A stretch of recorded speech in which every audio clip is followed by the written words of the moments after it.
Hello, everybody. Good afternoon to everybody, and happy Sunday. Happy Sunday. Before we get started, it's a beautiful day here in South Florida, another sunny day. Today, Whisper and I already went to the park and we had some fun. He's here right now taking a nap right next to me because he loves to hang out in the studio when we are live streaming. And today we're going to talk a little bit about Sarah Boone. Sarah Boone, a Florida woman who was just convicted this past Friday to a second-degree murder. Sarah Boone is the woman who left her boyfriend in a suitcase overnight. She alleges that it was a game of hide and seek. He got into the suitcase, she zipped him up, and then she forgot and she went to sleep. Uh, Sarah's case is extremely interesting, especially in this channel, because we love to talk about human behavior and psychology here. And this channel is for entertainment purposes, educational, so there's no diagnosis here. We just watch the behavior, we watch traits, and we talk about it to be able to learn more from what we are watching from these people. I also have personal experience with certain personality disorders in my life. So for me nowadays, I can spot a few of the traits, and that is why I sometimes will say, guys, look at the narcissistic personality traits, look at the borderline traits. I'm not saying she's narcissistic, or borderline. I'm not diagnosing anyone. I'm just a student, and I am fascinated by the human psychology. For example, I'm fascinated with Sarah Boone's lack of self awareness, right? Sarah Boone, throughout the whole time since she has been in prison, in jail 4 years, she has been saying, "I need a defense. I need my day in court. I'm gonna prove that I'm innocent." Or she was convinced, right? We can see that she's convinced that she's doing a great job, that she's going to prove to this jury to side with her. It's lack of self awareness when she says, "I'm not gonna take the plea deal." The plea deal, which would be so beneficial to her, much more than what she's facing now. She is going to receive her sentencing in December, on December 2nd, I believe. But she's looking at a minimum of 22.5 years to life. And she was looking at maybe another 8 years or something, because she had already the time served. She was going to get a manslaughter, which I believe was 15 years, minus the time served with good behavior. She would be out and she would be able to have a life for herself, to seek treatment. So for us watching from the outside, seeing her struggle with alcohol addiction, abuse, seeing her struggles with toxic relationships, you know, uh, mental health is so important nowadays. And I speak from experience. I am not speaking, uh, trying to diagnose her. I'm talking about my own life. I've had to do so much work. I have to constantly do so much work due to my issues in the past, due to my experiences in the past. And for me to watch someone as young as Sarah Boone throw her life away because of her lack of self awareness, because of the fact that she's unable to accept, to surrender that she has a problem or two or three, it's very sad. So, overall, watching her and watching George as well, to me, what it did was it gave me a very sad feeling for two humans who needed help. And it was like they were crying out for help, but in so many unhealthy ways, right? So you see the cops being called constantly. You see Sarah seeking attention. You see her abusing him. You see him kind of like becoming this. She treated him at some point like a dog, and he was just like used to that abuse. The person becomes accustomed to it. People that unfortunately go through toxic relationships, which there are so many levels, so many different experiences. I'm only speaking from my very small experience. Okay, we obtain something called cognitive dissonance, which is you see something in your face, you see a fact, you see that this is wrong, that you don't want to continue being treated this way, but it's like you have two realities at the same time. You see the fact, but you still continue with that person. I don't know how to explain the phenomenon, but this is not to judge anyone. It's just fascinating to study. So today we're going to focus on the day. It was the last day, day 6, where the prosecutors had to go over her text messages. And I have a presentation for you guys with some of the narcissistic personality traits, a few of the borderline traits, which is very tough as well. And we're going to stop and go over and check your comments. So I want to say hi to everybody in the chat. Hello, AKA the cat lady. Hi, Bianca. So excited to hear your take on Sarah's craziness. There is not enough time in the day. There is not enough time in the week. So we're going to break down Sarah's craziness throughout the following weeks. I do want to do a body language video on her on the stand, but the stand is a persona, right? Is a character. So we're going to go over the character later, but today we're going to go over the text messages because that's more of the reality of who Sarah is. Helen says, hello, hello, hello, Helen. Good afternoon. The way she treated George made me very anxious. She was the abused party. Yes. Yes. I mean, you could see by the way that he responded to her, he would be like, yes, ma'am. Yes, ma'am.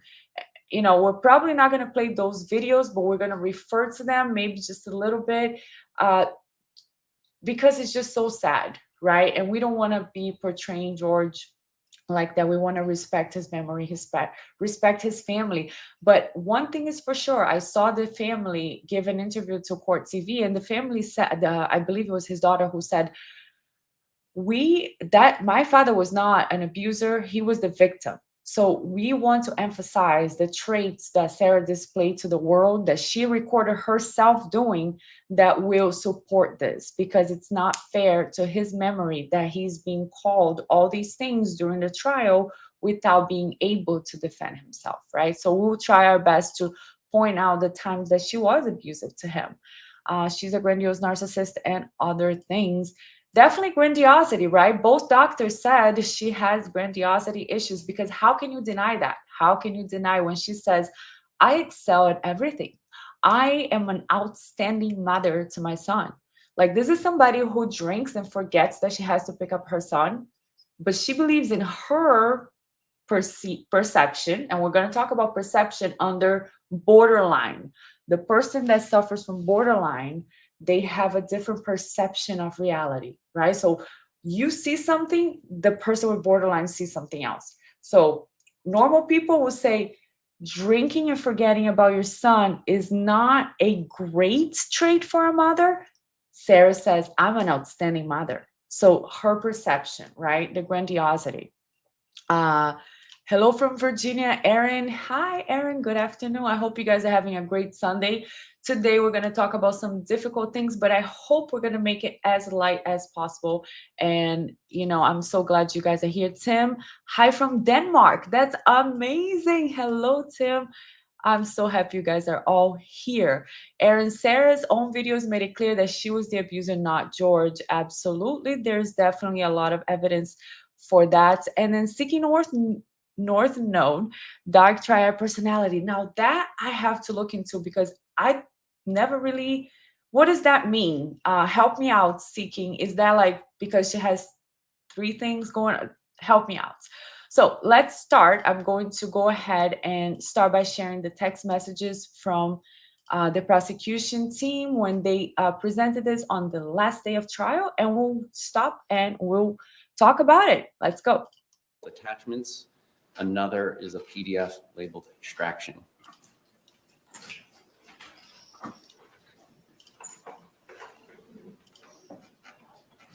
And for the record, it is 108 pages. And let me know if you guys can hear the court. Jury. Okay. There will be a laptop provided to them to utilize this exhibit. For purposes of publication, Tim. I'm going to go Amber Heard vibes, for sure. Amber Heard vibes. Unless something requires more specificity. And for to and from, I'm going to just use the name, the contact if one exists, or the phone number if one doesn't. On page 1, creation time for notes.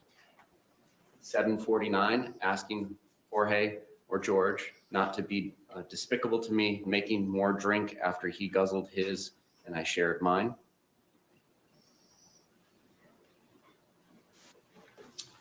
On page 2, date March 8th, 2018.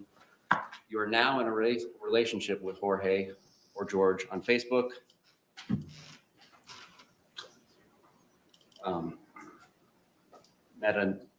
Metadata entry 100014, etc. for Jorge Torres to Sarah Boone, owner. Page 3, May 21st, 2019, from 407-716-8684 to Melissa. And he can still live here, correct? Or until I decide to finally get him out if he doesn't clean up his act after tomorrow.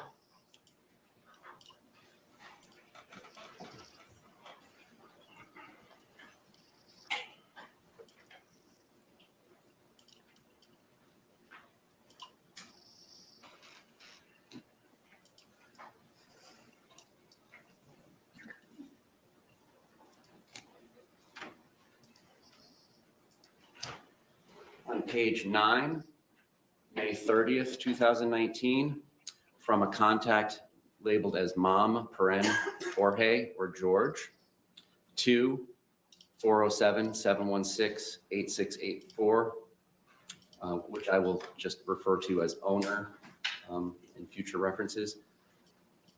Where is my clippers in the gray box? From owner to Mom, Jorge, all capitals, dumpster, separate message, like you, separate message, so is your 2 shirts, separate message, no more Rick and Morty, a response from contact Mom, Jorge, to owner, okay. From owner to Mom, Jorge, Lucas cried when he saw the adventure fund was gone, thank you, no wonder you're out, fuck off. From owner, he's the one that broke it because you took it. From owner, wanted to go on an adventure. On to page 10. From owner, be proud, feel good. You made my, quote unquote, our son cry.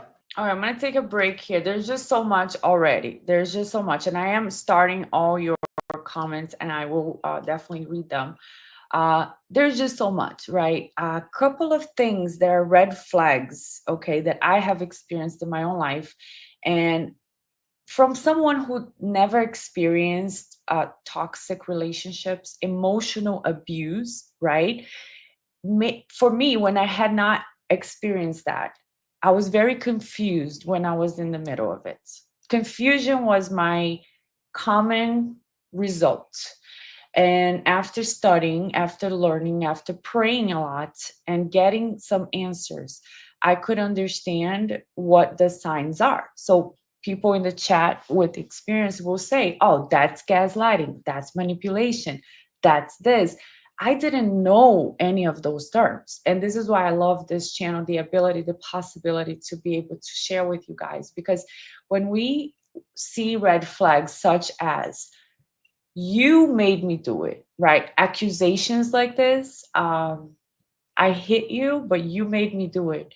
You got me on my nerves. Like you as the person receiving that comment, you start to police yourself, walk on eggshells, police your behavior, because you don't want to bother that person. You don't want to disturb them. You don't want to make them do anything, right?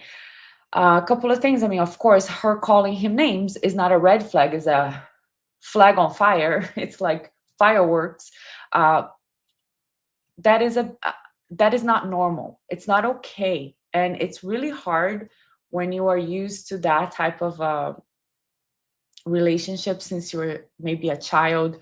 When we receive that type of treatment and you get not used to it, but you get like, I guess I'll say used to it right now. Okay, you get used to that.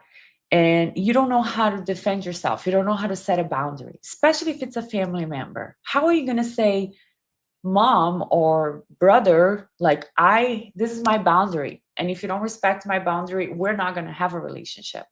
It's really hard, okay? And it takes a lot of work and courage. But I believe that we deserve to be happy and peaceful, and we deserve to advocate for ourselves. And that's what I had to learn, to put some serious boundaries in relationships that it's not easy. It's not just a boyfriend that I could say, you know what, you're out of my life, and I had to learn how to say, this is not okay. You cannot call me a dumpster diver, okay? And if you ever do that again, we're going to stop having a relationship. We're not going to communicate anymore. So it's very hard because people are not taught this information. Unfortunately, most of us will learn from experience, right? We experience the abuse, we seek help, and then we find out what this world of, emotional toxic relationships is, and then we start learning. So you can see how manipulative Sarah is, because she is now in the phase of let's take a look at this real quick here, which is the cycle of abuse. And the doctors did mention the cycle of abuse, right? You have here from a narcissist, okay? This is from the narcissistic abuse. So they have the idealize, also known as love bombing, right? If you ever been through that. I've been through it, and I was like, oh, this is great. I just met this guy and he doesn't stop texting me. He's calling me love and he's like so into me. Like, this is amazing. But it's just a little phase, right? Hold on, Bianca. Don't get your hopes up. This is called idealization. You're the best person in the world. You're great. You're awesome. I can't stop thinking about you. It's constant text messaging or phone calls or whatever that it is. So it's a honeymoon phase. Then they start with the tension building and the devalue. And the devalue is every time, we can see that every time Sarah decides to call him names, to say you are worthless, your kids are worthless. This is like, they go to the deep low, how to hurt you the most. Then they go to this devalue phase. And ultimately they go to the abuse. The abuse displays cruelty, contempt, rage, commits escalated acts. Discard is the ultimate. In this case, what's the ultimate discard? The ultimate discard is her having absolute disregard for his life.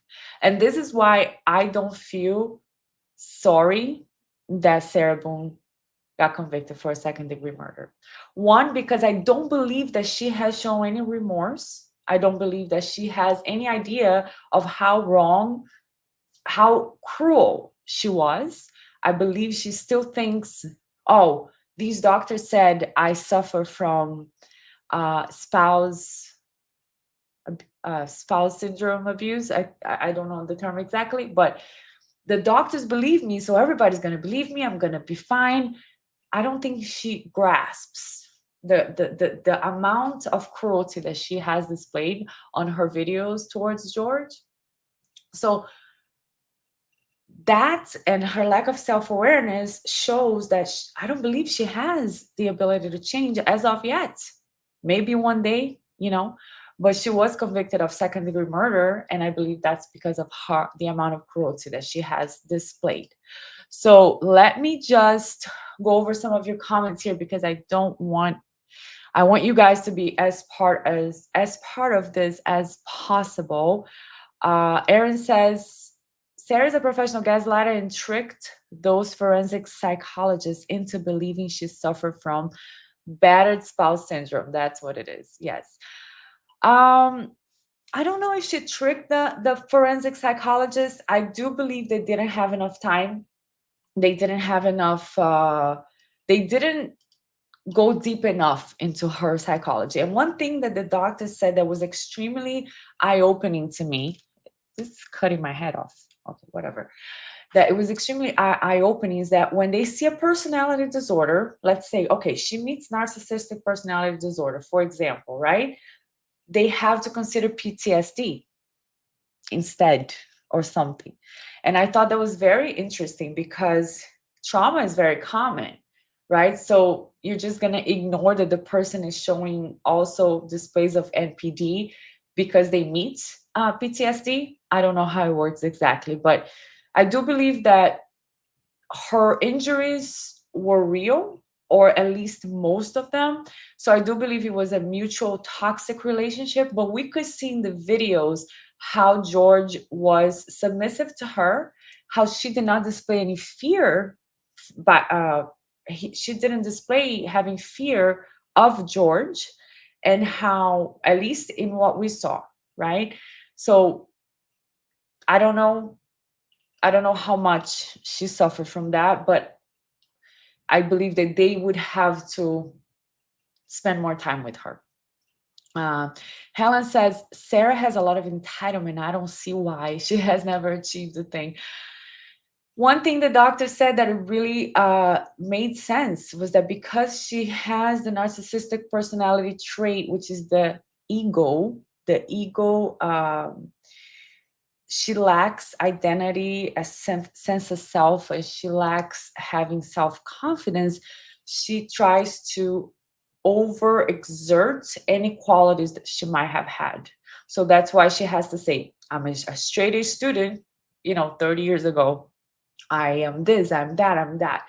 So it's a trait from the narcissistic personality disorder checklist, which we are going to look at today.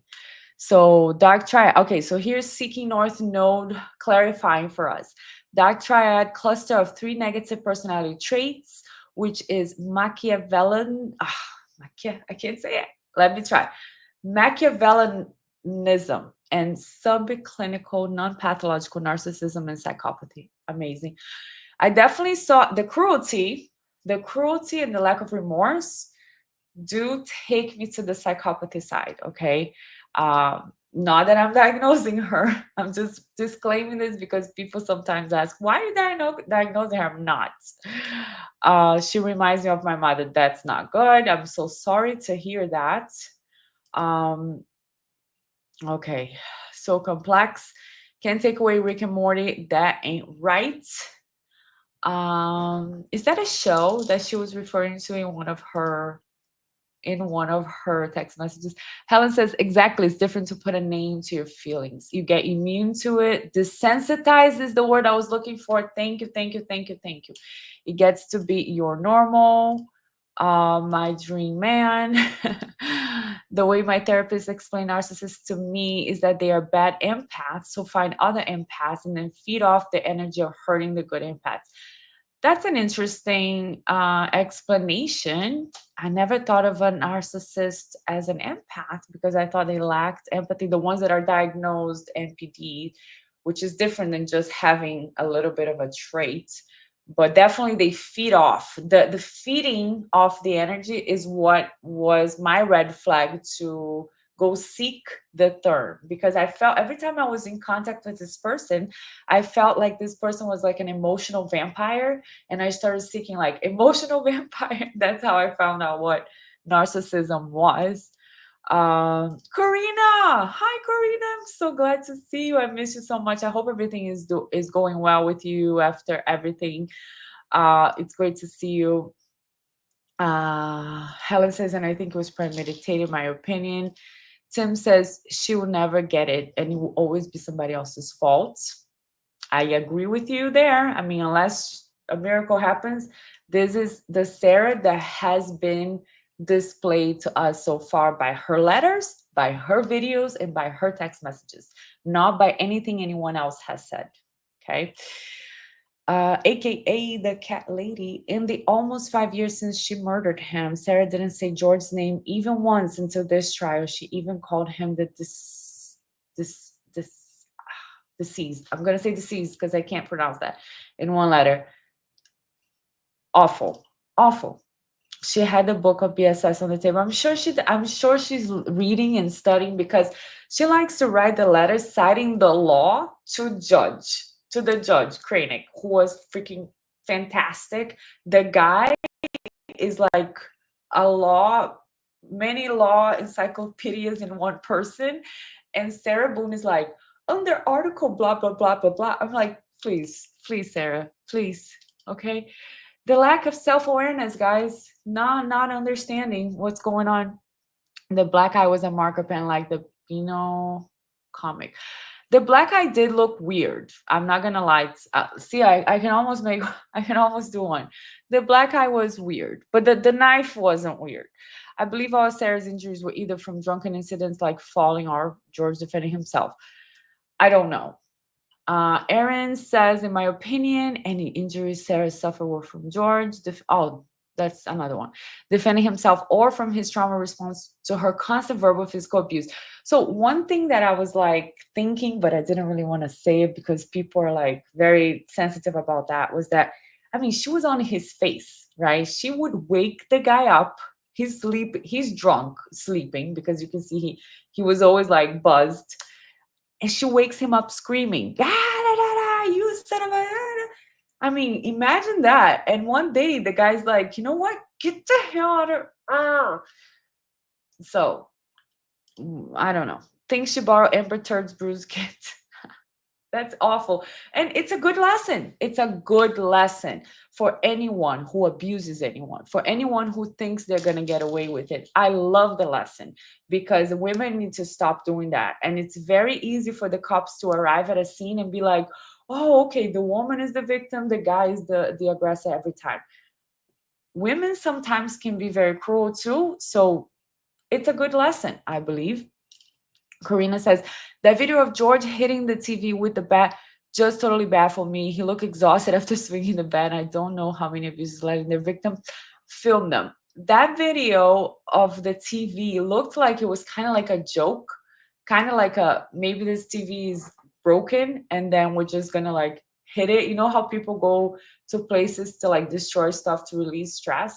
Because it didn't seem like it was a threatening situation. It seemed like they were both in on it. So I agree with you. Thirds of a feather flock together. That is funny.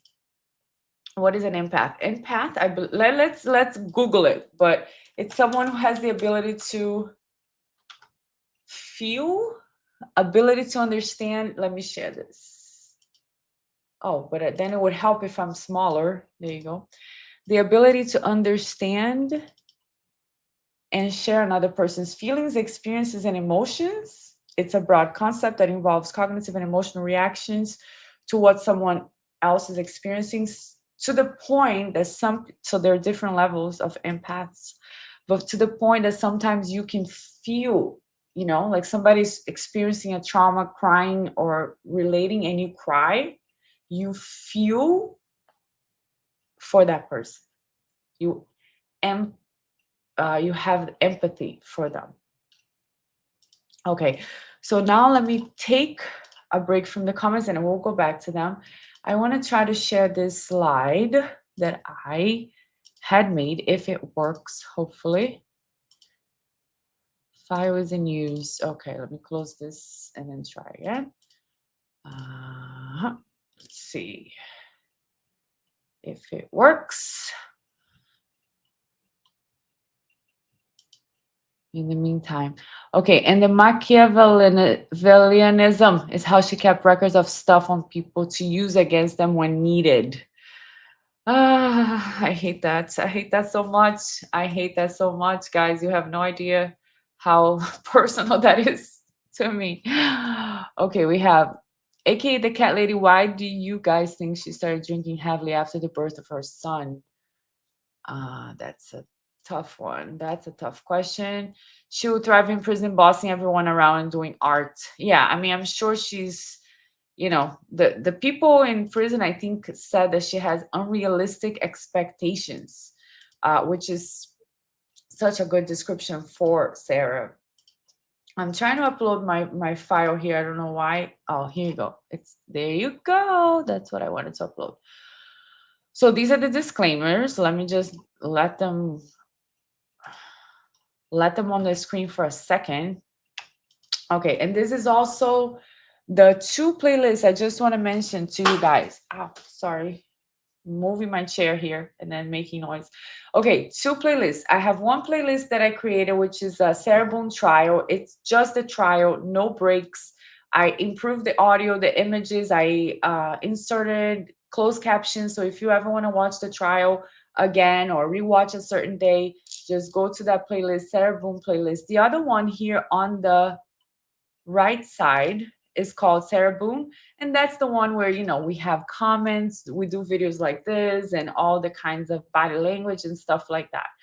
So the other thing, oh, this is a video I made with the narcissistic personality disorder traits, right? We're not calling her anything, we're not diagnosing her, but this is showing specific videos of the interrogation when she was questioned for 2 hours, where she is displaying, playing the victim, blaming somebody else, grandiosity. And if you ever want to watch that. So here is, we're gonna we're gonna talk a little bit about the signs and what she has shown. This is a drastic, I think this will go under the discard phase, right? The person, SARAH, has been all over the place with George on these text messages. She kicks him out. She takes him off the leash. She says all kinds of insults. She calls him the worst things in the world.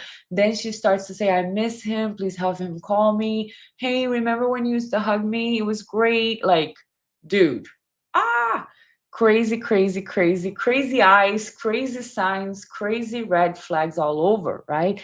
And then because he's not responding to her the way that she expects, what does she do? She rips his birth certificate like a psychopath. Who does that? I'm sorry, but who does that? That is extreme under the value phase. So we talked about the cycles of the NPD and toxic relationships as well. And here the narcissistic personality disorder criterias from the criteria from the DSM. So we have here, let me see, how do I hide this comment here? Okay, so we have here pervasive pattern of grandiosity in fantasy or behavior, need for admiration, lack of empathy. 5 or more of the ones on the right need to be present. So the grandiosity you can see on that video where she's saying, I excel at everything. I'm an outstanding mother to my son. I always know how to do everything. Like, I know how to do everything. The need for admiration when she is talking to the interrogation, the detectives in the interrogation, she's like, you guys need to believe me. Like, she's begging them for attention, right? Even during the 911 call, she's begging the 911, the respondents for attention. They're like, is there an issue? Do you want a deputy? Do you want us to send somebody? And she's like, no, like, I just want to talk. Like, I just want to, like, just no, it's because he does that all the time. Need for attention, need for admiration, the describing her qualities so that you can say, you know what, SARAH, you're right. You are an outstanding mother. You are good at everything. I'm sorry I didn't see that before. And then we're gonna see. So we're gonna go back to the text message video so that when we see her doing this like idealization phase, when she was sending these text messages, please call, come over, I'll come get you, come over, I need a super hug. I need a super hug, meaning only you can give me that hug. Also, I was thinking of the other day how much I miss you sending me pictures of yourself, sending me songs you wanted to hear. So I really miss the kissy love emojis. So she's making him feel special, right? You do this for me. I miss your hug. It's the idealization phase, is the love bombing phase. So then come right after, she's gonna come with the devalue. You are worthless. You're this. You're that. What a terrible, terrible place to be at. So let's see. We're going back to the attorney here. Wait, wait, Lucas, your kids Get the fuck out of my life and my sons. Beep. No one, no one, no one. Spinster, good, For for nothing. nothing. Dumpster diver. That's That's what you awful. are, and the rest of you. Awful. Later on the same page, owner to mom Jorge, get all of you. Mean, selfish, fuck all you. Your firstborn is a joke. So that is like so cruel, right? It's just such a cruel, toxic behavior. It's awful. Like when I was in a kind of a relationship or whatever you call that with an NPD person, it was a covert narcissism. So it was hidden. It was like an abuse that was it was an abuse, but it wasn't like overt like this, like clear in your face. You are worthless. You are this. It wasn't like that. It was more like, oh, you're so wonderful, blah blah blah, and then let me disappear. I'm I, I'm busy, you know. And I was like, but wait, just tell me the truth. Like, do you want to be with me? Do you not want to be with me? Just we're adults. Like, I can handle it. Trust me. Just tell me because it's very confusing, the mixed messages. And the person would be like, giving you all these stories, gaslighting, and you're like, all right, I think I get it. You want to be with me. And then the next day you're like, I don't think you want to be. It's just crazy, right? But this is like overt. And not only to George, but she's being extremely abusive to his family, right? Imagine what this family has had to go through with this woman throughout the time because George was an adult. So there was nothing that the family could do when he kept going back to her because he thought he loved her. He kept saying, I love you, even when she was screaming at him, even when she was saying, I don't love you. I don't like you. Go sleep on the floor. Terrible woman. And usually very, I'm very like empathetic to people, especially people who are, during trials because I don't like the prison system. I don't think, I just think it's awful for people how they're treated in there and you're just locked up for the rest of your life or whatever. But with this woman it's like she felt pleasure being cruel to people, and I'm like, what would she do if she was out today? She would find another victim and she would find somebody else to be cruel to. uh so maybe she's in the right place. Tam says, so disgusting that she made him call all his family the same day she killed him. So sick and twisted, her every move. Yeah, it's showing no empathy and it's showing no remorse.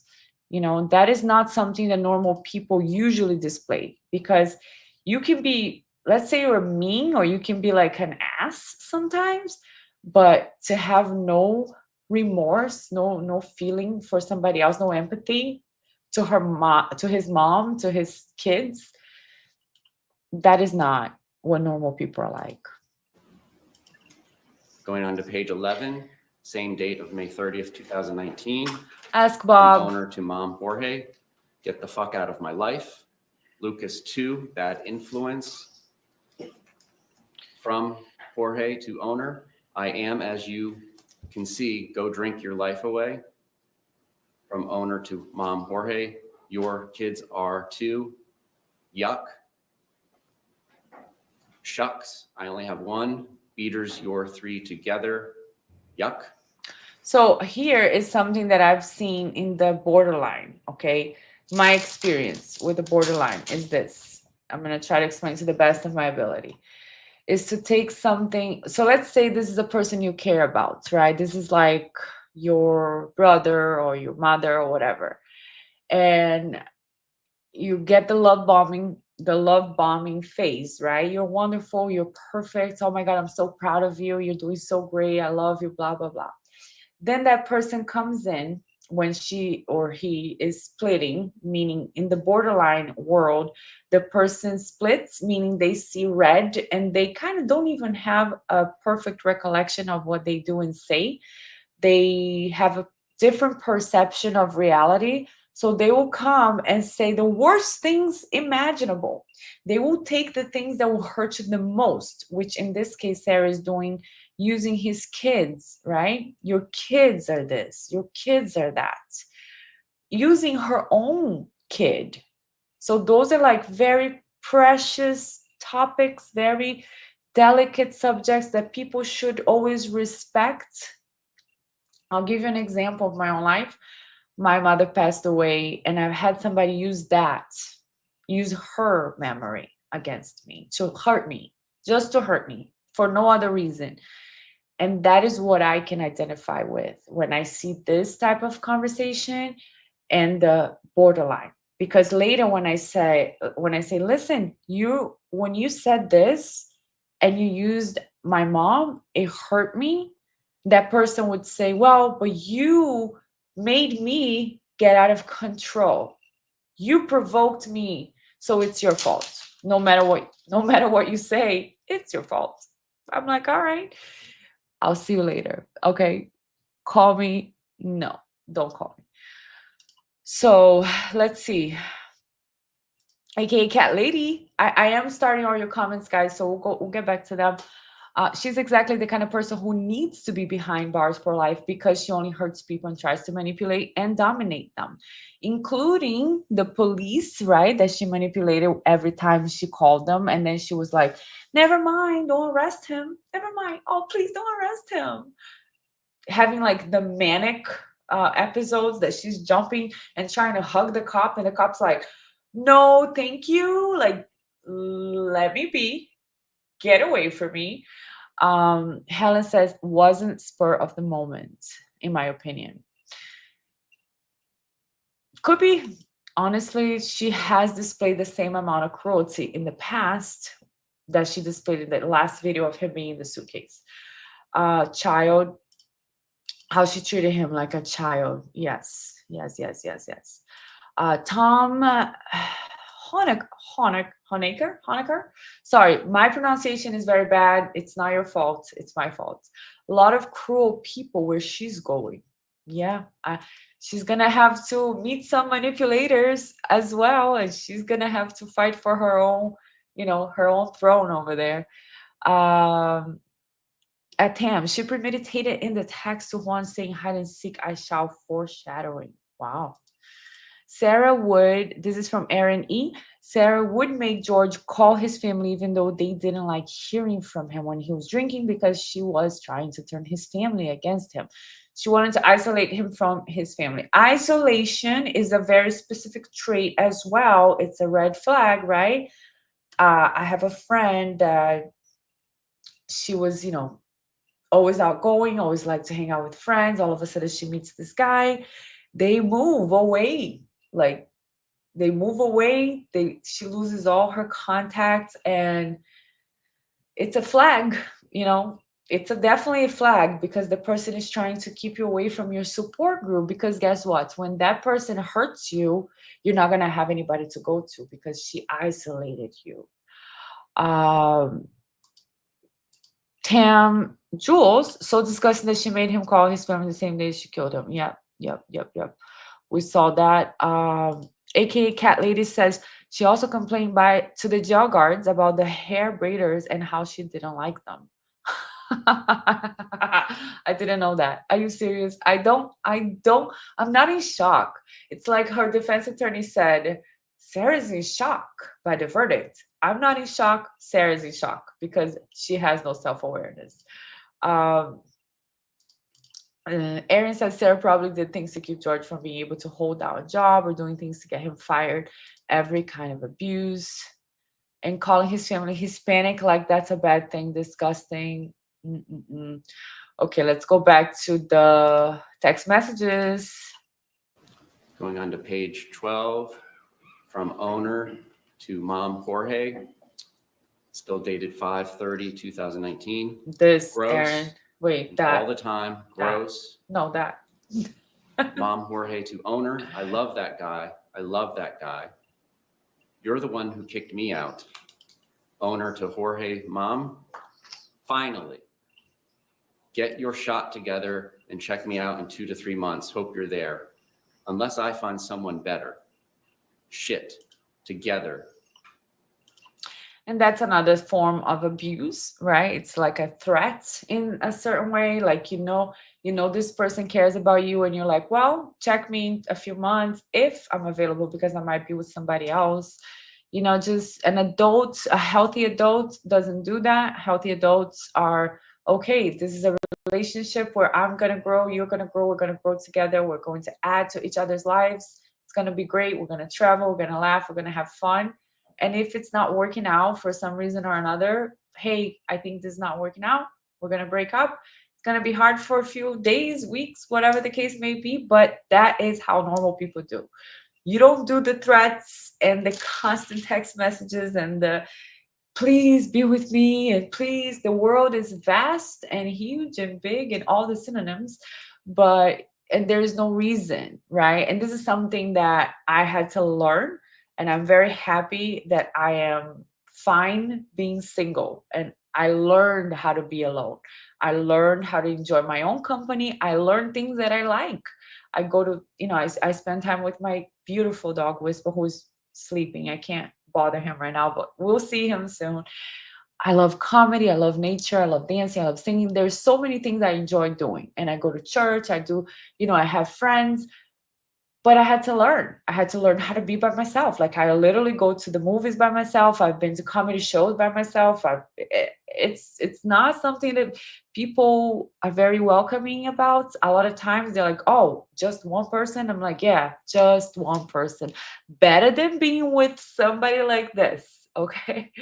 So we have to learn a little bit how to enjoy ourselves and to learn how to be by ourselves so that we don't have to be dependent on someone when we see some red flags, when you get involved with someone and you see these red flags, so that you can be like, you know what, I'm gonna let you go, and I'll see you never. You know what I mean? So anyways, let's go back to see what else this beautiful soul has to grace us with her terrible words here. From Mom Jorge to owner, are you serious?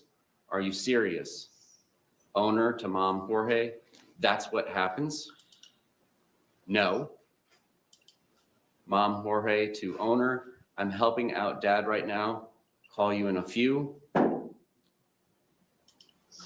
Owner to Mom Jorge, can you help me put out, fuck off? Jorge, mom to owner, how? No problem. From 267-216-5170 to owner, damn, you can only talk when you're drunk and talking shit. Owner to the previously mentioned 267 number, stop calling, texting my phone. He's not here anymore. And it's damn. 267 number to owner. NP, you didn't have to be a bitch about it. Owner to 267. Going on to page 13. Still May 30th, 2019. Yo, I like you all. He's a dick and the sheriff just left. Sorry I couldn't text back. I'll always respect you all. You know that. He's not here anymore. I always And respect yes, you. I am a bitch. So are you. Okay, so there you go. That's a deeply sick individual, right? I will always respect you. She's talking to a member of his family, and then she says, but you are a B, by the way. Like you're caught. It's just so sick, so sick. Somebody who never grew up, who has no sense of self, no identity, who has to resort to any type of attention seeking behavior, even if it's extremely negative, even if it's calling people's names. So at the same phrase that Sarah says, I respect you, she calls the person a B. So you don't respect anybody, Sarah. You just don't. Let's see some of your comments here. Cordelia. Where did it go? Uh, okay, let me try to read from the screen because now I lost it here on my screen. I felt so heartbroken, George, when she was berating him on video. That was awful. And he looked so broken, like she wore him down, make him feel worthless, and made him think that he couldn't do anything better than her. Absolutely. That was the worst video, the one that he was sleeping outside her bedroom. door on the floor like a dog, and she woke him up in the middle of the night after probably no, they were probably drinking together. And then she woke him up and treated him like nothing, started yelling at him. And he kept saying, I love you. What are you talking about? And she's like, get out, go, get out. I don't love you. That was just awful, awful, awful.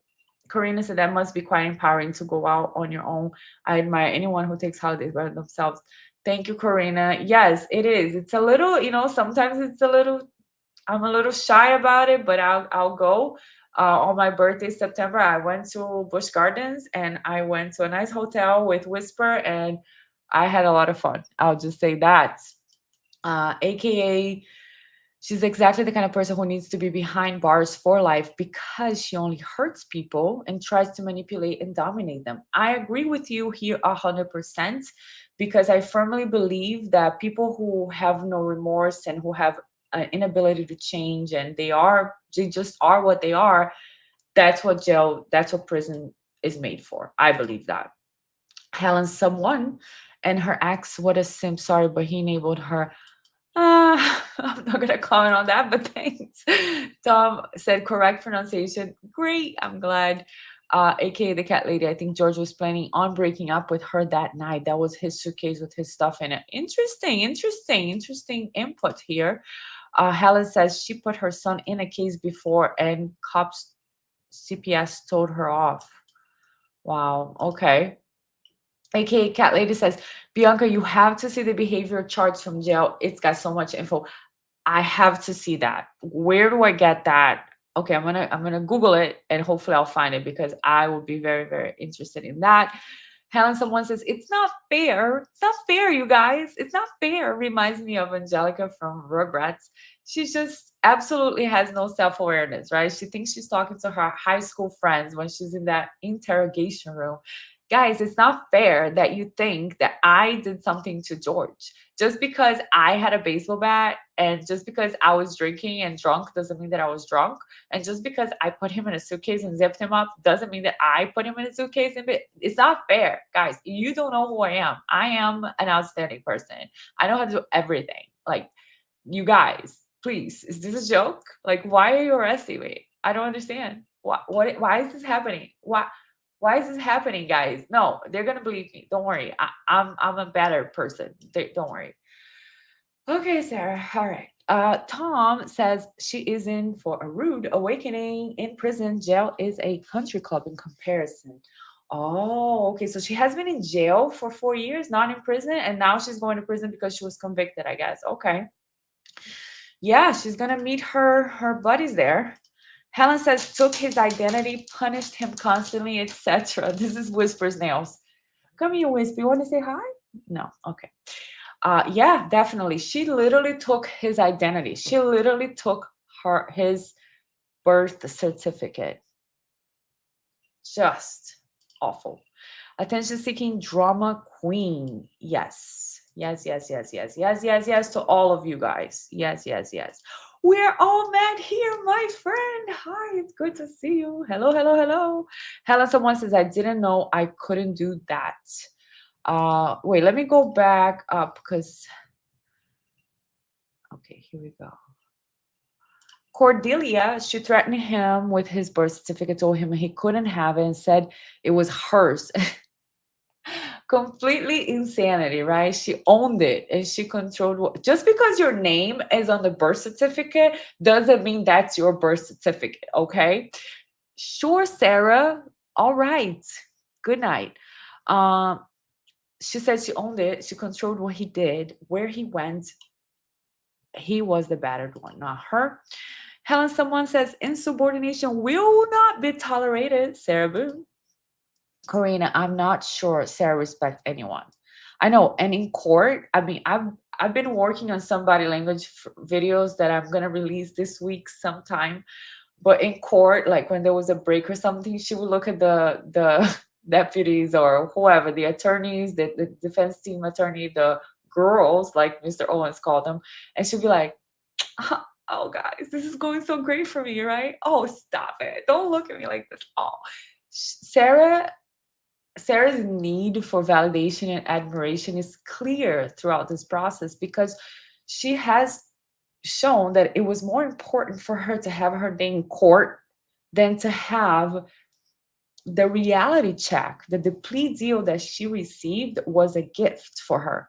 So her narcissism trait in this case of having to speak and having to testify and having to try to convince us one more time because she spoke in interrogation for 2 hours and her lips never stop moving. Her pen never stops writing, but still people are not going to believe her. So she had to testify because she's unable to admit that she is wrong. It's the inability to have remorse, the inability to say, you know what, I did abuse alcohol all my life, I did mistreat him, that was horrible and should have never happened. Maybe I didn't intend to, it was an accident, it wasn't intentional, fine, but I did something that deserves punishment. I'll take the plea. I'll take the plea. That is a reality check, right? But she's unable to do that. And when that inability happens, is what brings me to it screams a narcissistic personality trait to me. The need for admiration, the need for attention, the need for the grandiosity. Because in her mind, this world is completely different than what we perceive. Um, Judy Ashley says she's more borderline with the go away, come back, I love you, I hate you. Oh, Judy, you speak my language. I suffered for many years about this because I had no idea what that was. And that's another thing. The borderline was revealed to me, and I learned so much because this type of abuse from a borderline is very tough, especially when it is someone that you love and that you don't want to cut relationships with. Because when I had an experience with a person with narcissistic personality disorder, NPD, I learned that the only way was no contact, no contact, no contact. I read a book, fantastic book called Psychopath Free. I highly recommend. And it helped me get away from that. And one day, no contact, free, free, free, free. Thank God. But the borderline one, that's a tough one because it's the I love you, I love you, I love you, come back. But it's someone that is very close. So it's different, but it's tough. Judy Ashley says, wonder why she had to record her abuse. So lack of self-awareness, thinking that she's in the right, recording him, right? And you know what really killed me in this case was the bat. The bat was something that I wasn't aware of until the trial. I don't think anybody knew this information. I don't know if it was released before, but that was the. I was like, "What happened? What did you say she did? What she beat him with the bat? When he guilty by Ray. Hello, I'm new here. Ray Phillips, welcome. Good afternoon. Happy Sunday. I am glad that you are here, Ray. Judy Ashley says, I go alone to concerts. There you go, Judy. Hey, do you, boo boo? Do you?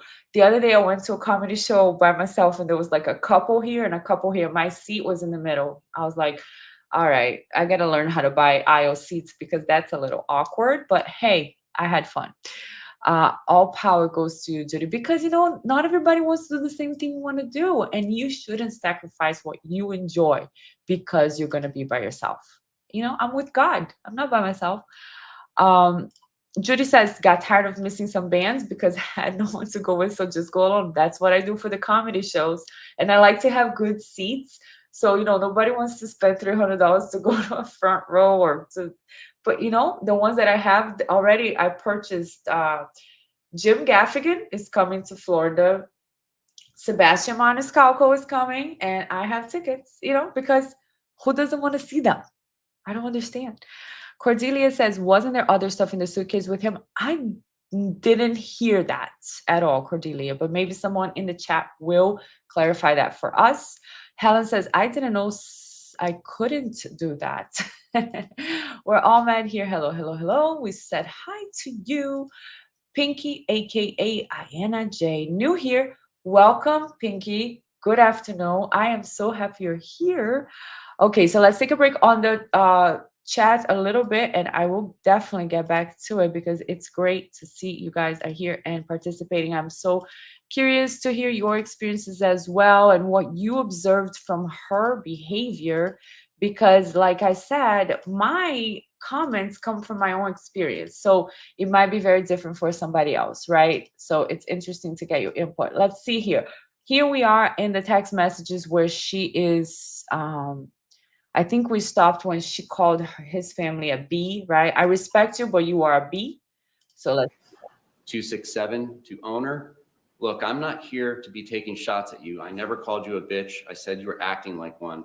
I'm not going to be here going back and forth on some childish shit. Have a good night. Owner to the 267 number. Friends forever. Thank you. Would love to chat sometime. Call his parents, I guess.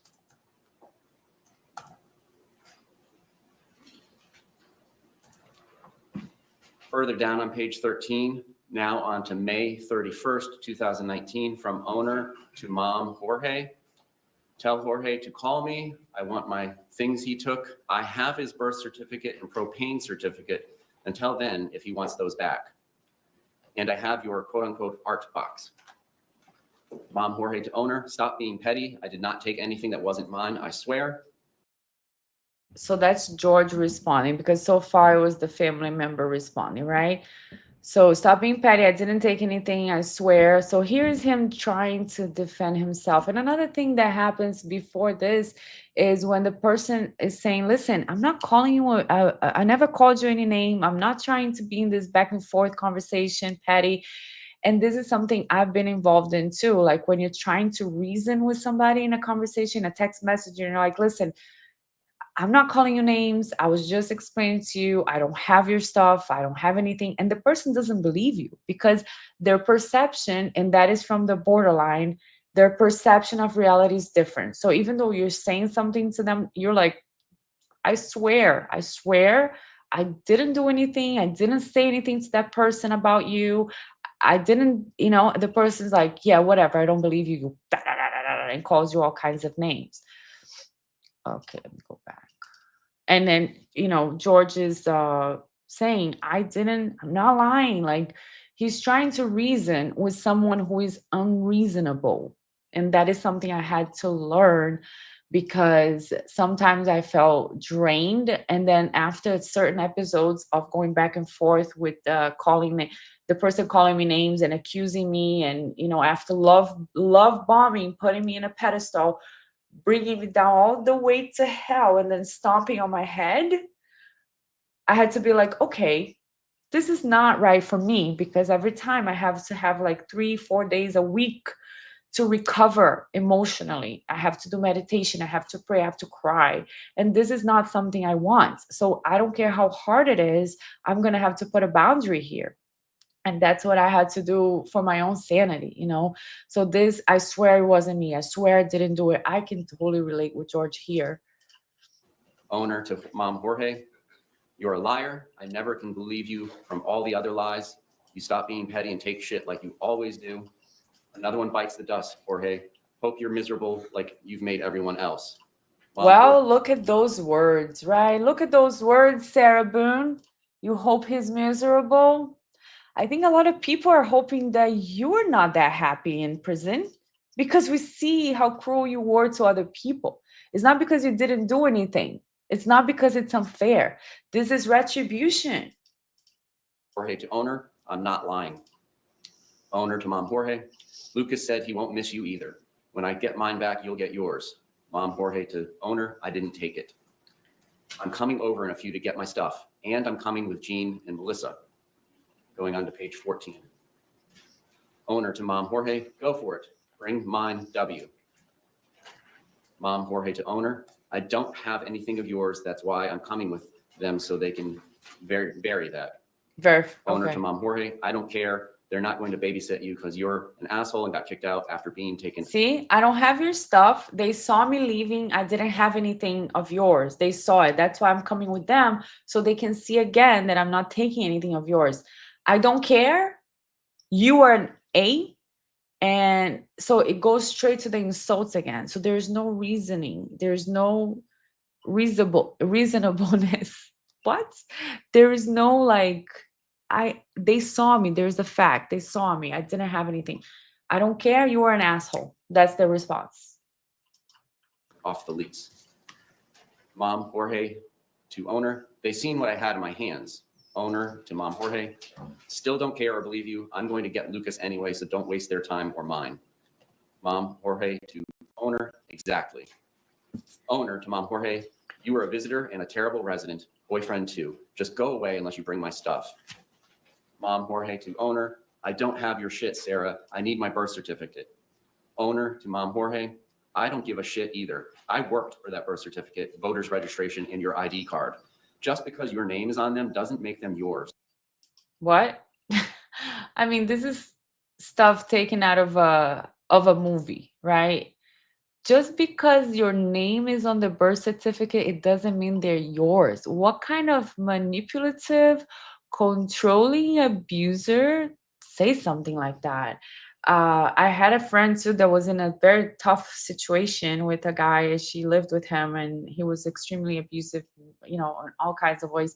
And he used to lock her documents up. And when they, thank you God, she got free, and I think he was out of town or something. She called the cops. She had an attorney. She broke into the thing, got her documents, and thank God that she was able to be out of that situation. But imagine the constant.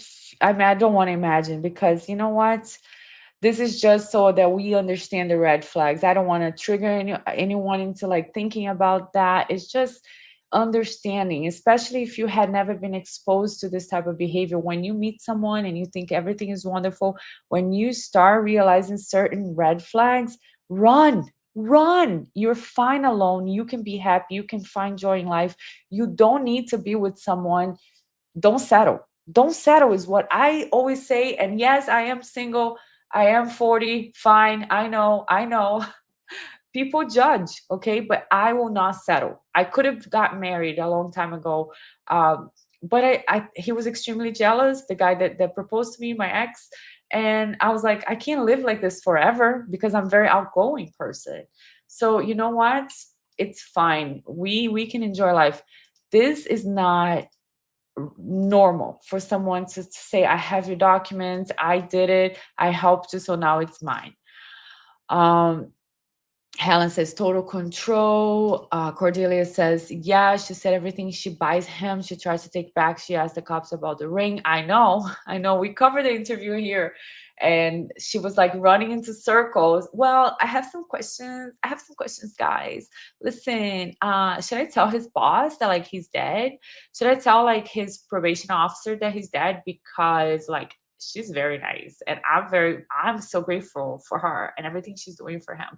He's doing so well in his classes. Should I tell his teachers? And by the way, that ring, that ring on his finger, can I have it back? Like, I paid for it. Can I get it? Can I get it back, please? Like, no biggie, Just I have a list of questions, but that is like number one. Can I get the ring back? No, Sarah, you're going to jail. So Judy says, you look like you're 30. Thank you, Judy. You're my best friend. You want to be friends forever? Elaine says, withholding things he needs is a part of coercive control. Yes, yes. Ruth Irish says, Sarah is so disrespectful to Mama Torres. Absolutely. And she's getting what she deserves right now, because she was her mask has been ripped out of her face. I'm not going to call her names. It was ripped out of her face. The world can see the truth now, and that is something good for the family. She's so inhumane. Ray says the attorneys look like sales floor personnel from Wacky Willie's World of Waterbeds. I like her attorneys. I like the defense attorneys. I don't think they were freaking phenomenal. But I do believe they were honorable in stepping up to the plate, because, it was very difficult during the motion seeing how Sarah, when she was obligated to represent herself, how she like didn't know what was going on, and she was trying but she didn't know. And I believe everybody deserves a defense. I didn't think this case had a defense at all. I thought it was like, what defense? The defense is like, there's a video of you doing it, you did the thing, like it's on video.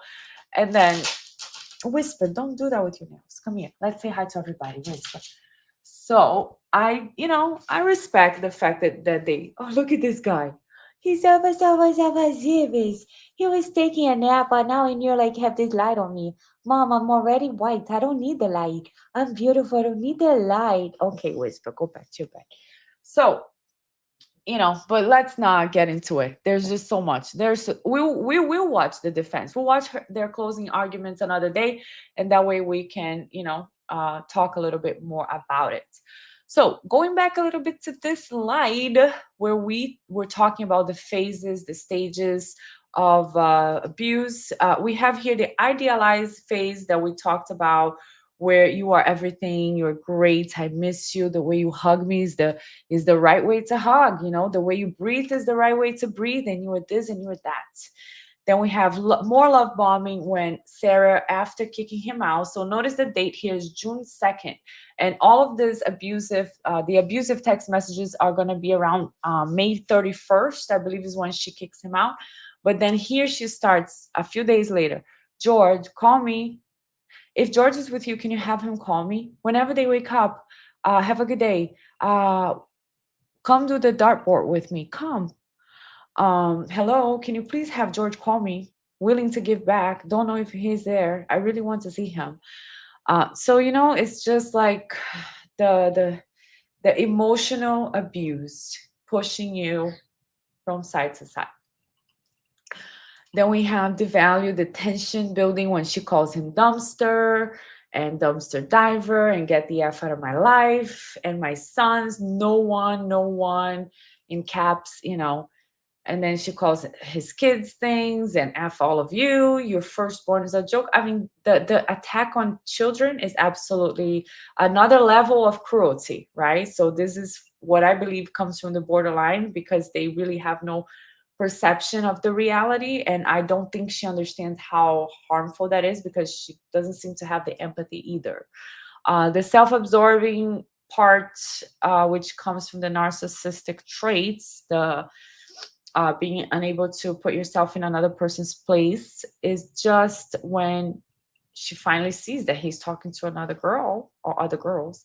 And she's like, oh, you said this. Why don't you say this to me? You said this to her. You said that you wanted to woo her, sweep her off her feet, send her pictures, emojis, called her beautiful.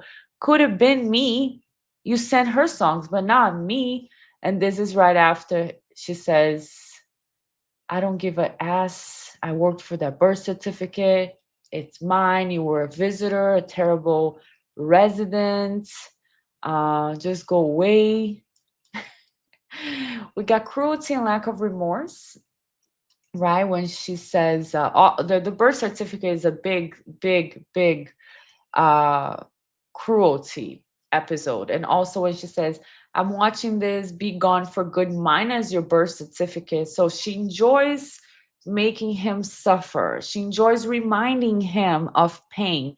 Not only did I rip your birth certificate off, but let me remind you that you don't have it anymore. And look at how he answers. Oh, okay, cool, enjoy. And she's like, I am enjoying. So I'm enjoying your pain.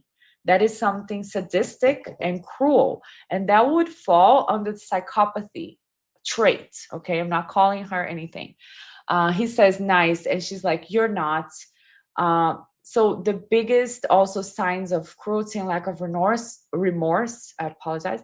One is the suitcase video, right? Where he's pleading for his life, the ultimate discard moment. The ultimate devalue discard is when we have that video.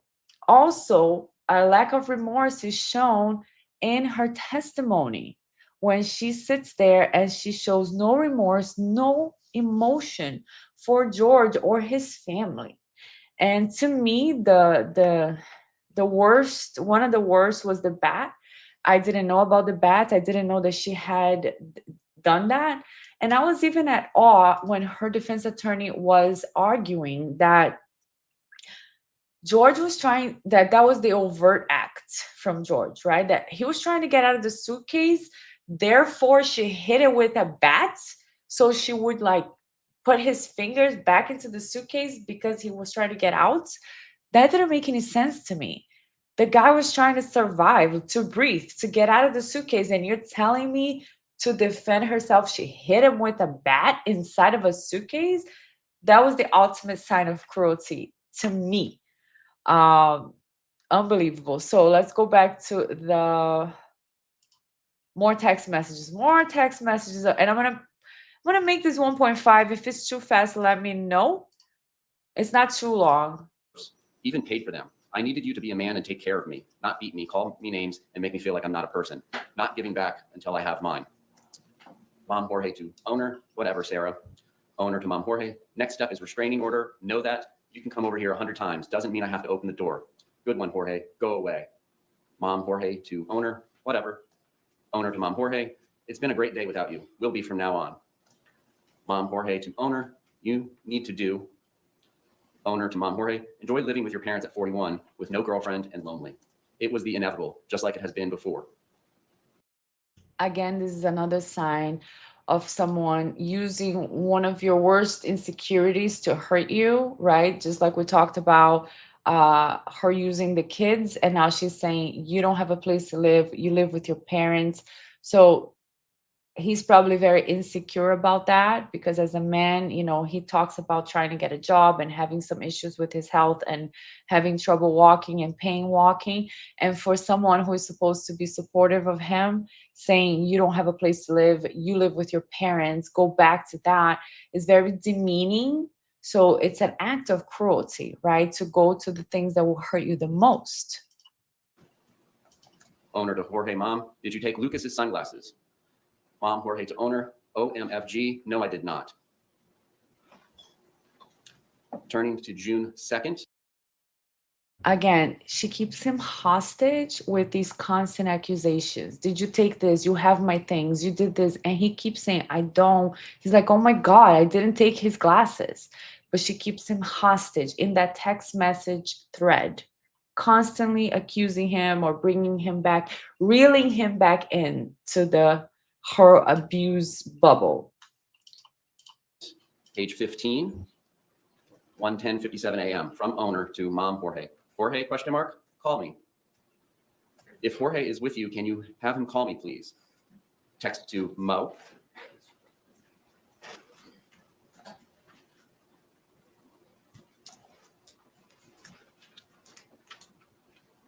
(1:18, 16 seconds on June 2nd. Owner to Mom Jorge, I beat you to the punch. Want to do the dartboard with me? Come. Owner to Mo, I know you won't answer, Mo. Tell him to come finish the dartboard with me, please. Owner to Mo, I miss him. Owner to Mom Jorge, ask Jorge to call me, please, when he gets a minute. June 2nd, 7:43:40 a.m. Can you have Jorge call me, please, when he gets a chance if he's with you? 7:45 a.m. Owner to Mo. Going on to page 16, June 2nd, 2019, 10:50 a.m., 55 seconds. Owner to Mo, hello. Can you please have Jorge call me? Willing to give back. Don't know if he's there or at parents. Really want to see him. Owner to Mom Jorge at 10:52, 16 a.m. Not pursuing after 12 o'clock. Ever again. 12:19 p.m., 23 seconds. Owner to Mom Jorge, please call. Come over. I'll come get you. Come over, please. I need a super hug. Hugs? Please, need you. 6:23 p.m. Owner to Anna. He doesn't live here anymore. Call parents or Mo in response to an incoming phone call that was made at 6:10 p.m., 54 seconds from Anna to owner. Entries 9803, 9804 in the PDF timeline, June 2nd, 2019. Image 0092.heic, capture time 6:33:01 p.m. Image 0093, HEIC, captured 6:33:26 p.m. Publishing from attachments.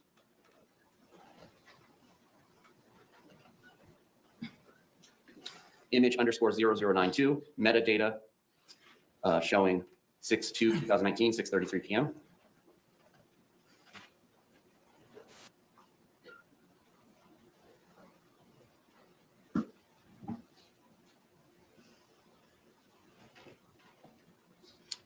image or IMG_0093, metadata, date taken, 6/2/2019, 6:33 p.m.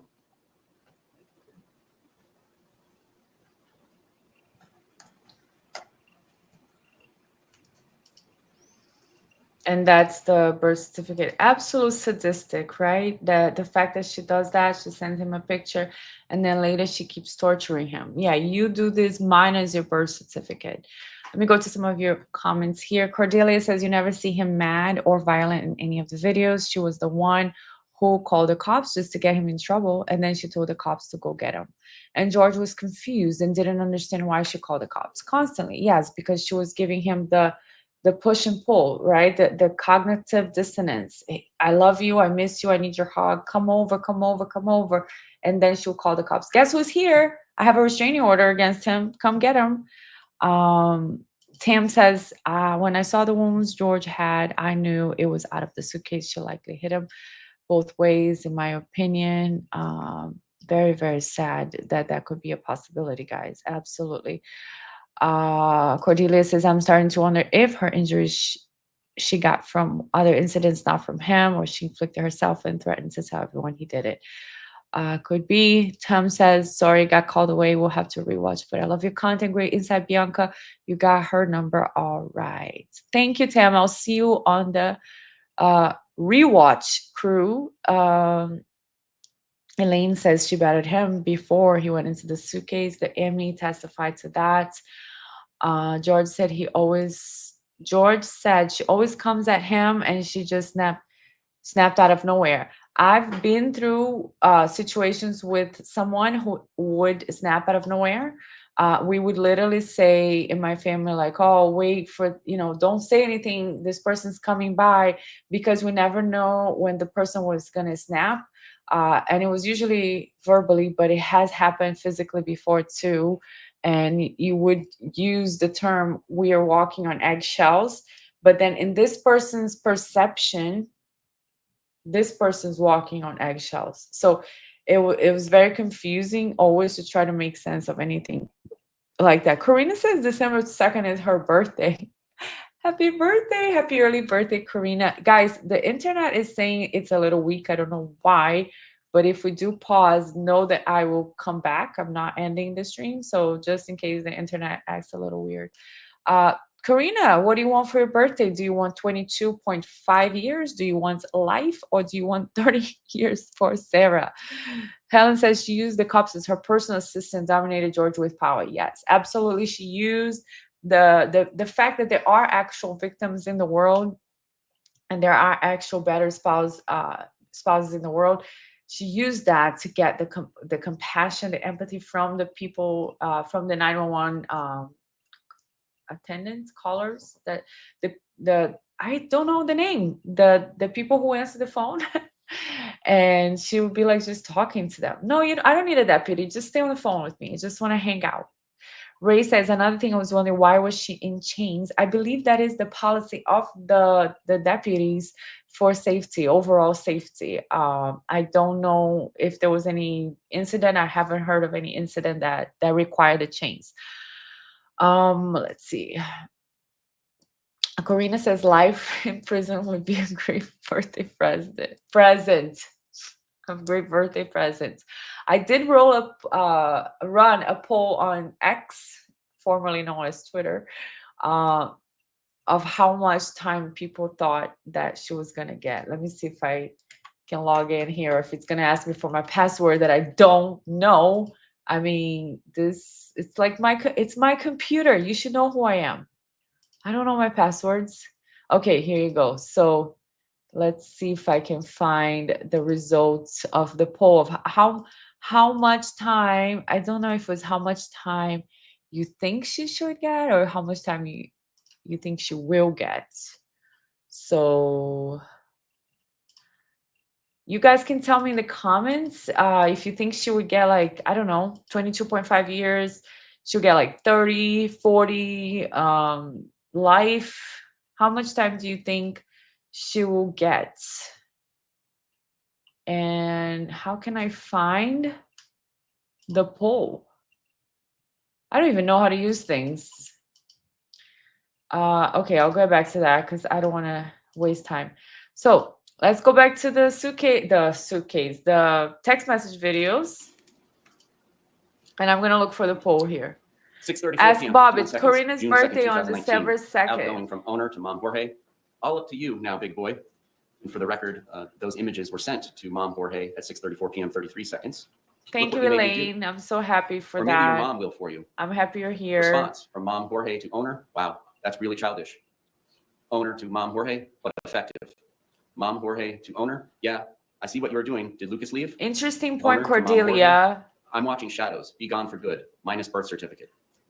Mom Jorge to owner. Okay, cool. Enjoy. Owner to Mom Jorge. Yeah, this chat's amazing. I love everybody, and we become Mom Jorge close. To, owner. Mine was Going September, as this Bob. Is still June 2nd, 2019. Mom Jorge to owner. Yes, I am. You are not, though. Owner to Mom Jorge. To who? Your mom? Brothers? Not me. Mom Jorge to owner. To everyone. Owner to Mom Jorge, but me. Mom Jorge to owner. I love you. Owner to Mom Jorge. I'm going out at 8. Get dressed. I've given you since noon. Peace out, Boy Scout. Mom Jorge to owner. I'm coming over with a handle. I was helping Pop all day, cut grass. Owner to Mom Jorge. Yay, you. Getting in the shower, then out. Bye-bye. Mom Jorge to owner. Excuse me, can you post the Yes. He's alive. He's alive. This is something George says all the time, that he's helping his pop cut grass.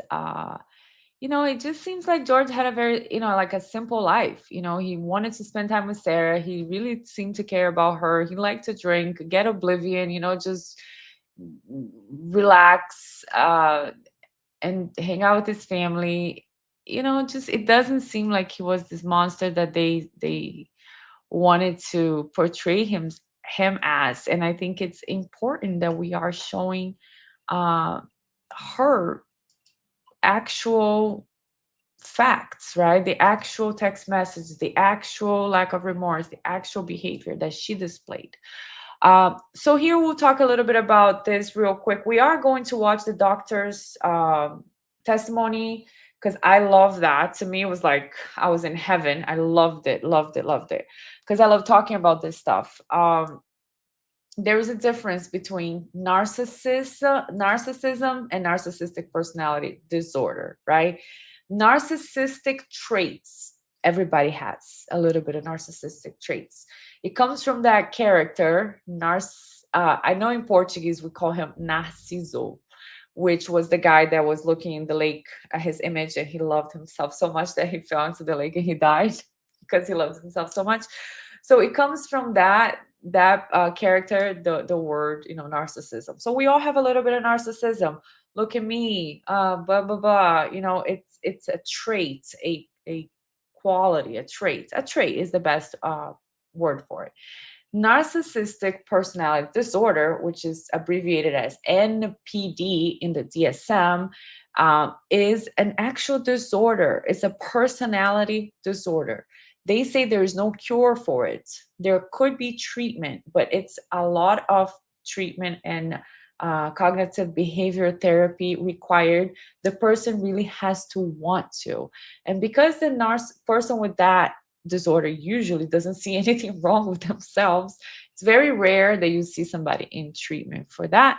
So when they're talking about Sarah having traits, it's because it's obvious she has the grandiosity traits and other traits. But the doctors were not confident in diagnosing her with NPD, which would mean that it has no cure.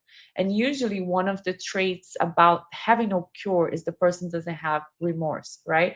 One thing we talk about here is a trait of a psychopath. That's one of the physical differences of a psychopath to a normal person, is that they either lack the amygdala, which is the part of the brain that processes empathy, compassion, emotions.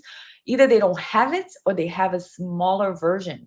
So they are different in processing information than other humans, because when you are someone with a normal amygdala in your brain, you have compassion, you have empathy, you have emotions, you see somebody suffer and you feel bad for them. The psychopaths, they watch and people are like, characters. They're like means to an end to the psychopath. They don't have the value of a human person. They don't have the same value as you would have to me. The psychopath just looks at somebody as, okay, this is a tool for my end, for whatever I want to gain from this interaction. And it's very interesting. So I wanted to point that out because, there's no cure for NPD, but there could be some type of coping mechanisms. But it's just like, who is going to want to do any treatment if you're somebody with narcissism personality disorder? Jenny Allison says, I think Sarah is very calculating, very, very, very calculating, very. Everything she does has, she's after something, and manipulative. And she was very careful about what she said to both of the psych experts. I think she does have NPD. They didn't see the videos of Sarah's abuse. Right. I don't know if they didn't see it. Did they say they didn't see it? I think that the doctors kind of like stayed away from diagnosing her. Um, but she did say, both of them did say she has traits. And it's a big deal to diagnose somebody with that, but they do have techniques to spot malingering or faking, or the person trying to find a way, but for us watching her interrogation, it was very clear. That's why, like, one of the first videos that I created for this case was the one, Me a Narcissist, because it was like victim blaming, switching the story around to say, well, I did this, but he does that, I'm this, I'm that. So to us, it's like clear to see some of the traits. um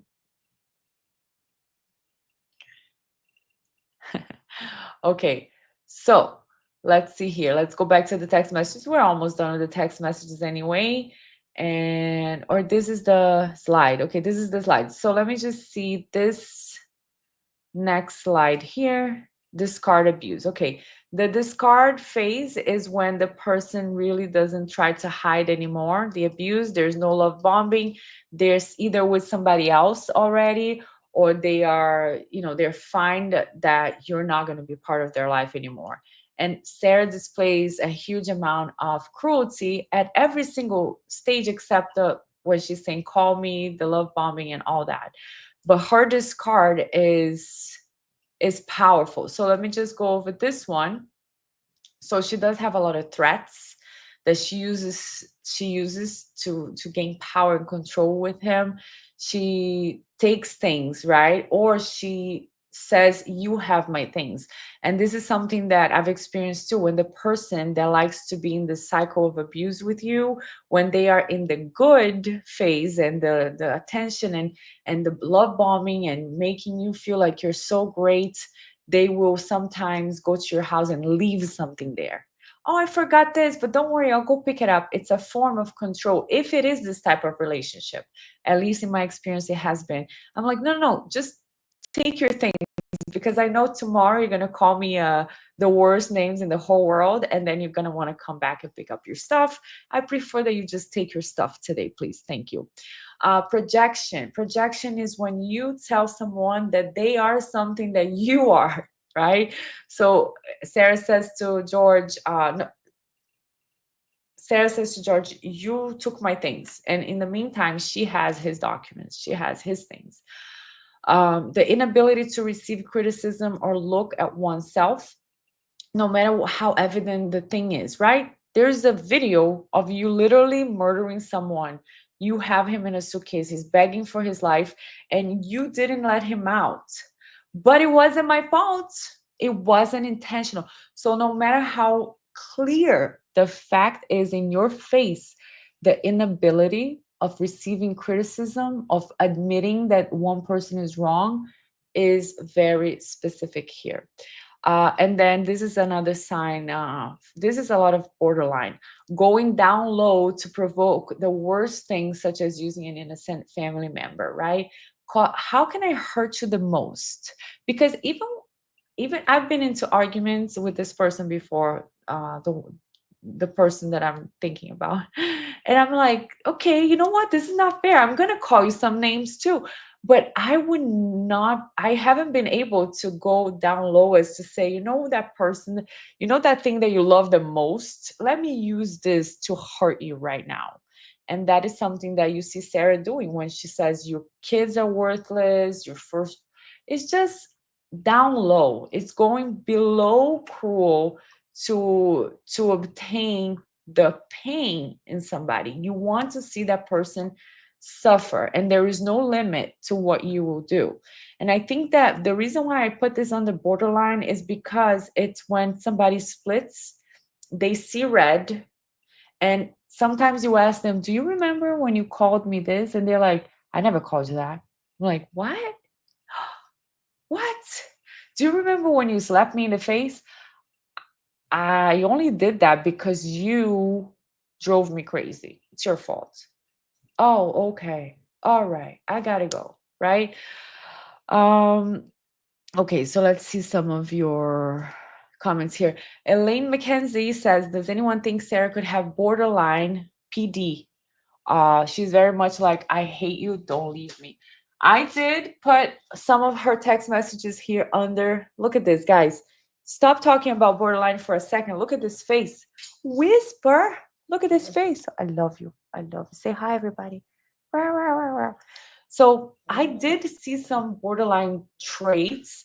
So, you know, I don't know. I thought it was very interesting. The doctor said that when they do see personality disorder traits, they have to go to PTSD instead.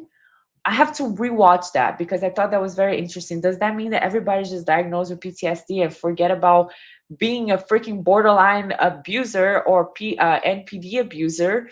And borderline, by the way, what I have learned is that in my limited information capacity, is that borderline does have treatment different from NPD, that is very rare, but NPD has no cure. Borderline people that have that suffer with that, they're people that are usually traumatized, they suffer a lot. You know, it's not easy for the people receiving the abuse either, which, you know, that's my experience. But for the person who suffers from borderline, it's very difficult because they have a difficult time building relationships. They have a very warped sense of self, very warped sense of perception as well. So for them, there is treatment. If they want to, they can have treatment, they can have therapy, they can have a normal life. Which for someone with NPD, they don't really have like a way out. They just, you have no empathy, you have no empathy, you have no remorse, you have no remorse, and that's just your brain, and it's how it is. Um, let's see some of your comments here. Jenny Allison says the closing argument from Mr. Owens was very triggering for me. I believe that, with how much that he victim blamed George and said women instead of being gender neutral when it comes to abuse, domestic violence, and bad spouse syndrome, etc. Yes, absolutely, Jenny. It was not easy. A lot of the trial was not easy for many of us. There were definitely parts that were more triggering for one and then the other. I actually, during his closing argument, I was on Twitter the whole time, like, no, Mr. Owens, blah blah blah blah blah, like just like no. He had his terrible moments for sure. And I did see a comment that I lost right now, but I wanted to validate that comment that somebody said, you know, what Mr. Owens did to George Torres' mother, you know, doing that motion when he was complaining that she cried or something. It was very aggressive and unnecessary the way he did it. I understand he was advocating for his clients. I think it's admirable that he stepped up to the plate to defend somebody, but it was very bad. That was like a horrible moments for him in the court. Although I believe he did have some good moments during the trial, that I was like, oh, I can't believe that he's going to win this motion, or I can't believe that he has a defense for this. This is kind of okay. The closing argument to me was a terrible one, and the motion also was a terrible one. So, you know, it is what it is. You know, we see everything today, and that is a great thing that we're able to observe. Elaine says, I think borderline PD with narcissism, and she just went berserk, when she found out George was chatting to other females. Oh yeah, they hate the borderlines. One of the main characteristics is the fear of abandonment. Even though they hurt you, so you have no choice but to abandon them. When they are abandoned, they're like, "Oh my God, this is the worst thing in the world," and it's a deep, deep, deep insecurity and fear they have. Oh my God, Whisper, just look at. I'm gonna try remove the computer. Look at this. Hi, hi. Say, mwah, mwah. He has his bed right next to my chair here, so that we can enjoy the streamings together. Uh, Tam Jewel says Owen's closing was pure gaslighting. Gaslighting. And he says that George was gaslighting Sarah. So that is exactly what I was talking about, projection, right? We see Sarah being the abuser. We see her manipulating. We see her controlling. We see her withholding documents. And you're going to tell me, Mr. Owens, that George was gaslighting? No, no, no. Your client's gaslighting you, sir. And I don't know why you're falling for it. Judy Ashley says she said PDS could look like PTSD, so it could be PTSD instead.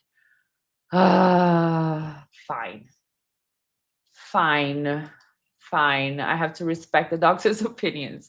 Helen, someone said was a good day, but then he had sporadically gotten angry. Haha, I giggled at that. Yeah. And it's the magical 11 minutes that nobody sees. We see all the other evidence clear in black and white, but we do not have those minutes. And magically, let me believe you, Sarah, who your lips move means you're lying. Your lips are moving, you're lying. Tam says, "What a sweetie." And that is Whisper. I know. He's such a good boy. He really makes me happy. And every time I was watching this trial, it was so hard and heavy. And I would just look at Whisper and he makes everything better. He makes me feel like, he soothes my soul. Um, Helen said George was leaving sister Sarah. She was smashed, she snapped, and sent him packing. That is not too soon in his own case. Elaine says, I wish my cat was as good as your dog. He's currently got the zoomings and flying around the living room like a lunatic. You need to film that and post it on X and tag me so I can see your cat because I love all animals. Okay, let's see here. Let's see here. I love this. Jenny, Allison, your opinion now. We're going to read for the first time. I didn't read it. Psychology. I A psych D clinical psychologist that has followed this case and trial closely said that she believes Sarah does not show signs of borderline personality disorder, but instead narcissistic personality disorder. She thought Leilani Simon showed traits of borderline personality disorder. Interesting. All right. Psych D. Oh, is that someone on YouTube? Does this person has a can you send me the info? I would love to take a look at it. Cordelia says, I didn't like how Owens in closing compare veterans in combat with PTSD to Sarah. Sarah doesn't even enjoy tormenting George. She got off of inflicting pain on him. Yes. But one thing, Cordelia, that really brings me peace is the fact that the jury could see right through Mr. Owens' arguments and through Sarah's testimony. We have the ability, that empathy, we have the ability to feel for others, and we could feel by watching the videos that George was in pain, that George was the one that was being victimized. So even though Mr. Owens was doing his job for trying to defend an undefendable defendant person, uh, we saw through it, and I believe that George's memory will be honored for that, and that we do feel great compassion for him and for his family. And that is the best that we can get since we can't get him back. AKA Cat Lady says borderline behavior, antisocial behavior, compulsive impulsivity, irritability, risk taking, self destructive, self harm, social isolation, or lack of restraint. Cordelia says she emotionally, mentally, verbally, and physically abused him. She's the worst person. Ask Bob says God created dogs because he was so disappointed in humans. I believe that. I totally believe that. I totally believe that. I'd rather go to the dog park and spend the whole afternoon there than spend it with most humans. But I love a lot of humans. There's a lot of good humans. There's a lot of good humans out there. It's just that sometimes you think you're overwhelmed by the ones that like put the ones that take their gum and put under the church bench, the ones that spit, the ones that my neighbor the other day was yelling at me because I gave a walnut to a squirrel. And she was like, "You can't feed a squirrel because he's gonna be friends with the humans and then he's gonna destroy the world." I'm like, "All right, lady, I'll go back to my house." This is why I don't like to talk to neighbors.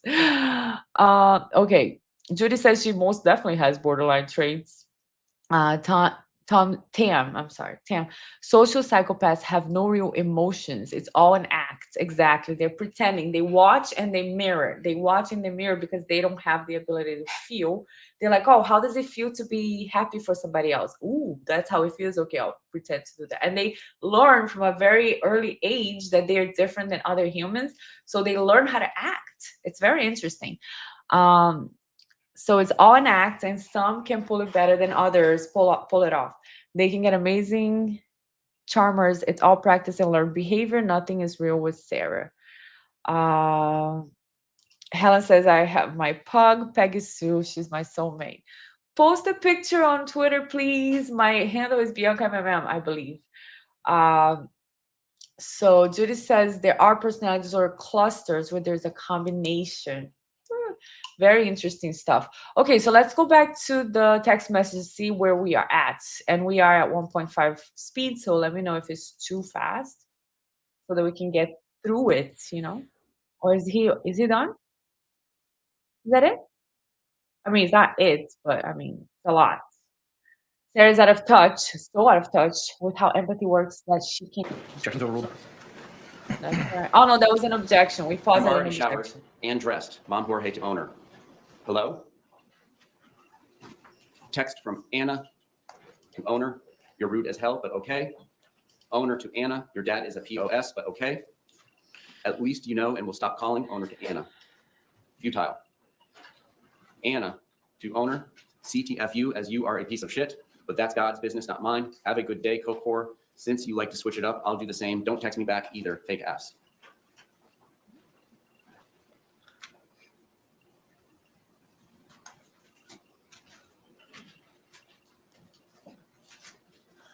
Aw, ask Bob. I love your dog. Page 20 of 108, June 9th, 2019. Billy. From owner to Philip. He's off the lease. The process has begun. Yes, Jenny. She was definitely abusive to the family too. I feel so bad for his mother. Disrespectful. Page 22, Never June learned how to 11th, 2019. respect Another date only older shows to people Mom than Jorge. her. You tell your son he's not welcome here, taken off the lease and bound, worthless. Don't show his ugly, fucked up face around here again. Police will be called. Ask him if it was worth it and ride my bike he has. Stay. So here's another threat, right? Police will be called. She loves the threats. It's absolutely cruel the way that she manipulates and controls and just makes people live either feeling guilty or under fear because she either says you did this, you did that, so feeling guilty, or I'm going to do this. I'm going to call the cops. I'm going to take this away. I'm going to rip your birth certificate. So constant threats. Queen Olive, it's so good to see you. Queen Olive is a friend of the channel for a long time, and we are glad you're here. Sorry, guys. Happy Village and taking a break. Okay, sweetheart. Take a break. Take a break. Oh, I love your sweet dog. Yes, he's my friend. Stay Hispanic. That's what you all are. I'm gonna go get him water. I'll be right back. He wants from the phone mom gave him.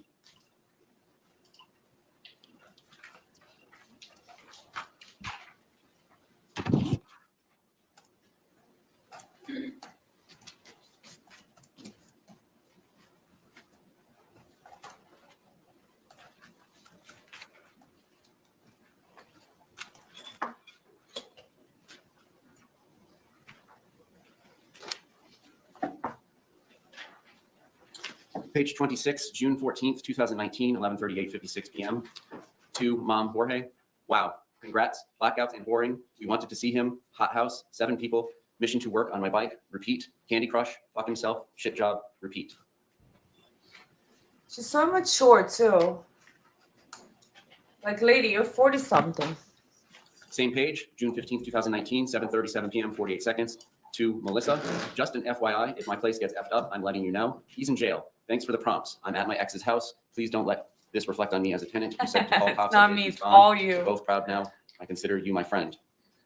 Melissa, why was he in your apartment?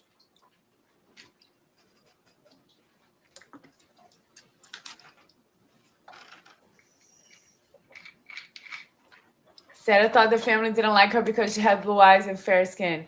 No, Sarah, everything but that. It's because of your personality and your whole person and your character.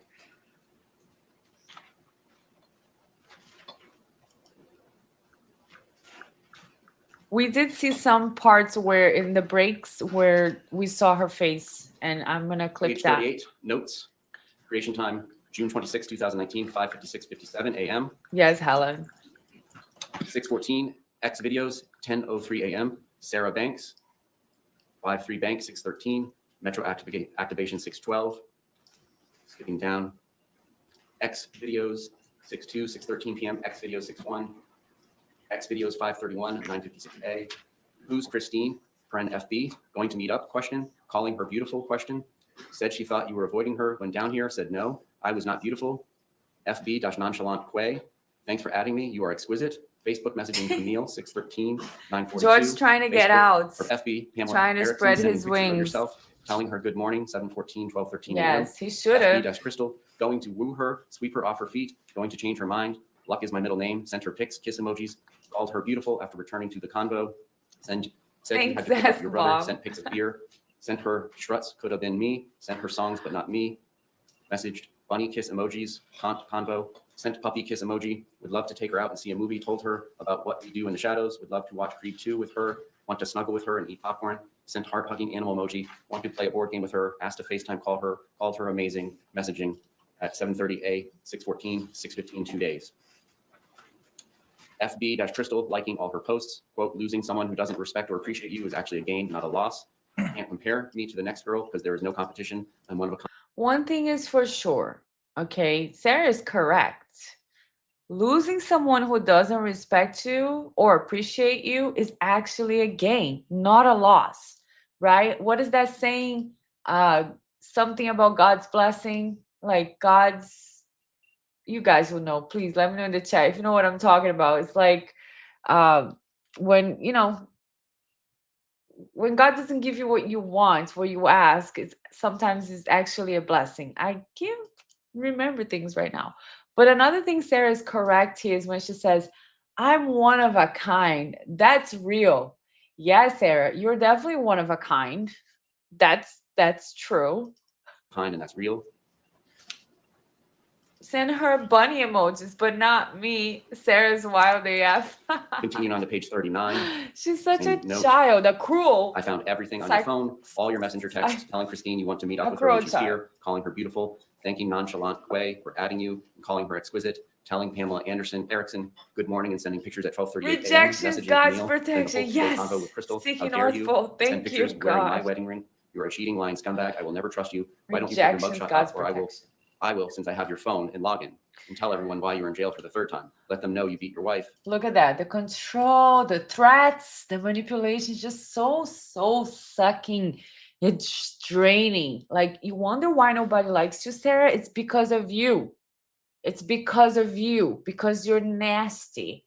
Oh, I have this. I have your phone. I have your login. I'm going to do this. I'm going to do that. Do it. Do it. I've had threats before for someone going like, I'm going to go to this place you like to go. I'm going to go to this church and tell everybody who you are. I'm like, go. What the heck did I do? I was born. You don't like me very much, or you love me very much, depending on the day. And then you're threatening me with go. But like, when you go through this type of emotional abuse for years and years and years, you start to be like, have some type of fear, like, oh my God, they're gonna tell everybody who I am. But it's like, you didn't do anything wrong, so there's nothing for you to be afraid of. And in this case, the fact that she constantly called the cops on George, and he hadn't done anything wrong. He was like sleeping, and he was like, "Why are you guys here again?" Like, she called me, I came over, we drank, I slept, and now the cops are here to arrest me. And then he had a record, right, which is not good for him. So she's a very manipulative being, and then she would do that again. So his record just continued to add up, which is how it works. Then when the cops would show up, they're like, "Oh, you were the guy with the rap sheet. Like, we know you. You have a all these things going on in your past, meaning we're gonna treat you as, hostile or something." He's like, "She's the one that beats me. She's the one. What are you guys gonna, all right, fine, it's my fault, it's my fault. She told me it's my fault, so it's my fault." You get to a point that you're like, you have to. I will speak for myself because I know it could be difficult for people. I had to get to a point where I had to set myself free and be like, "You know what? You're my family. I would love to have a relationship with you. I care for you. I love you. I pray for you. I hope that you find happiness and goodness in this world." But we cannot have a healthy relationship because we always fall back into this, where we're arguing and you're calling me names and you're saying all these things about me. You obviously don't like me very much. Because when you're angry and you call me all these things, it shows how you really feel. So if you want to threaten me, go ahead. And I've gotten so far away from this person that it's added up to years. And how can this person say, "I'm gonna go tell everybody who you are," if you don't really know me? We don't spend time together. Like, you don't know me on a daily basis. You guys probably know me better than this person in my family, because we spend more time together, and that's just how it is. So if you threaten, like this person is, Sarah here is threatening him, "I'm gonna do this, I'm gonna tell them, I'm gonna," don't be afraid. Just be like, "You know what, do it, do it. It's better that the world knows, and then we'll see how it goes." Because living in this constant fear that this person has this power over you, your documents, your reputation, usually also, I think that we have evolved enough to know that when somebody comes in and just starts talking bad about somebody else, you're like, "Okay, but that's not a good trait either, of you just coming in here and telling me all these things. Let me observe for myself and formulate my own opinion." Helen says barrage of emotional abuse. Yep. Tilly says she had his birth certificate and ripped it up, took a picture of it, texted him when he did have his own phone. Yeah, Tilly, that's true. We showed it here in the beginning. Absolute cruelty, we believe this was. When he couldn't call, she took his phone.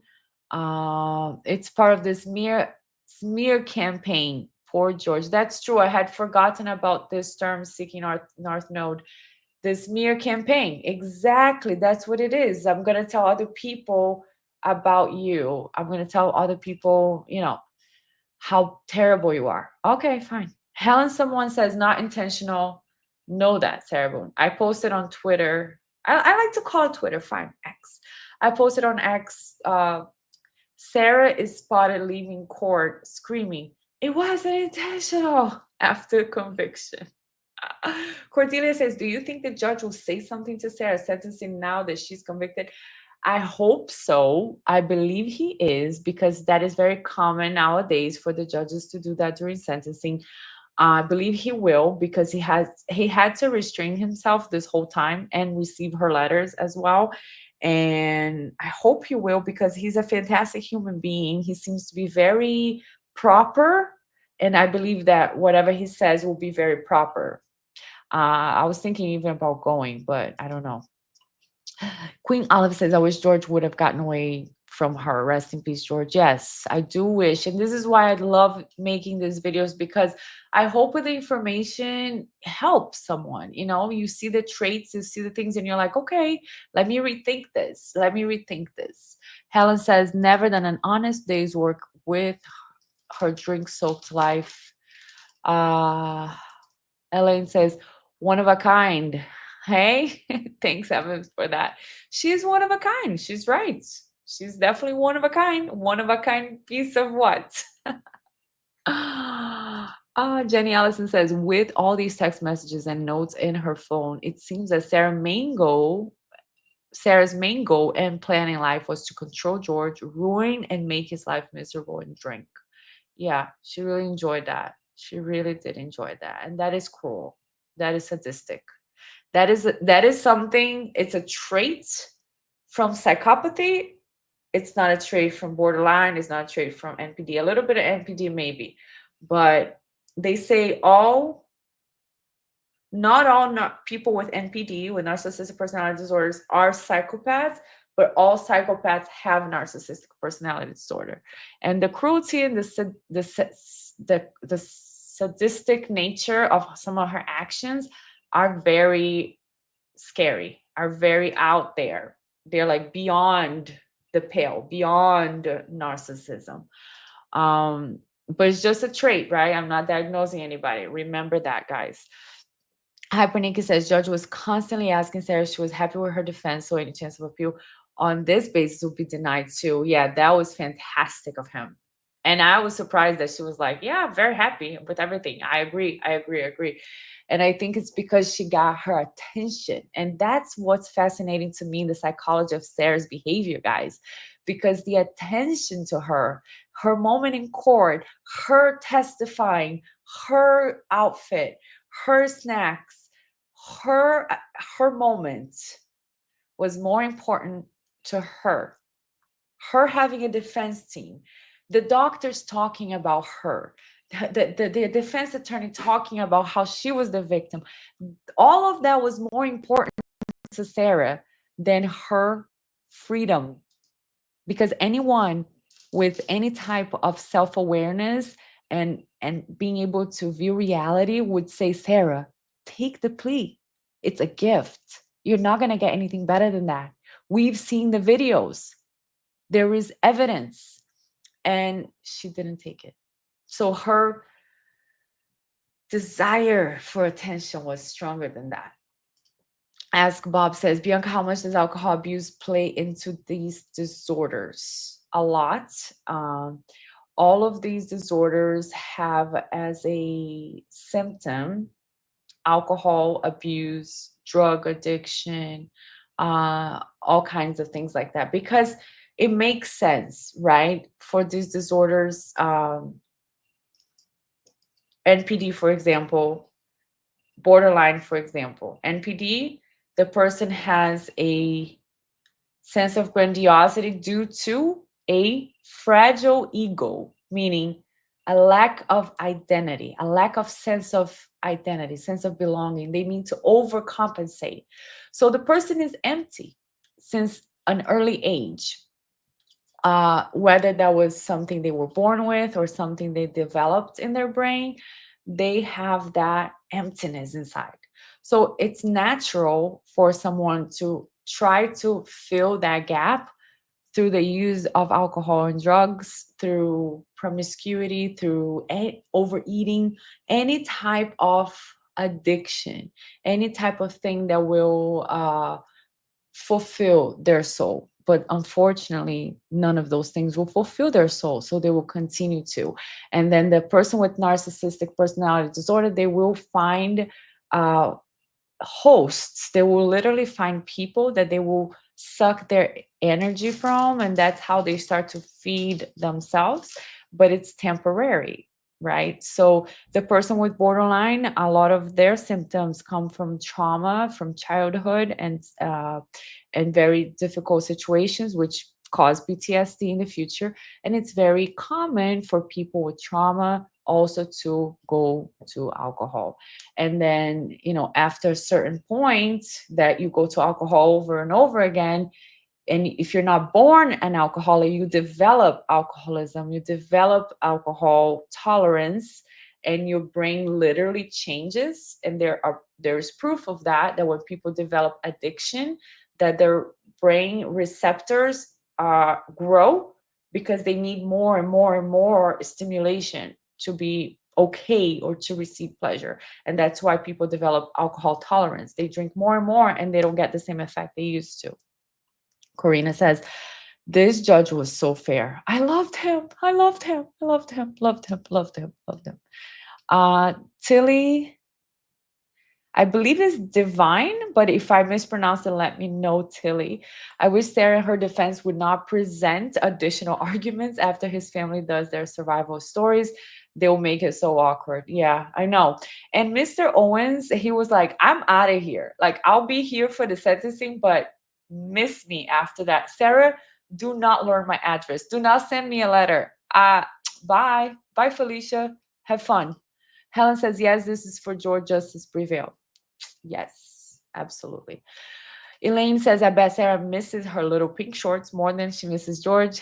Yeah, I agree with you. Yikes, she wore them every time she had George arrested. I had not noticed that. She was wearing the same outfit.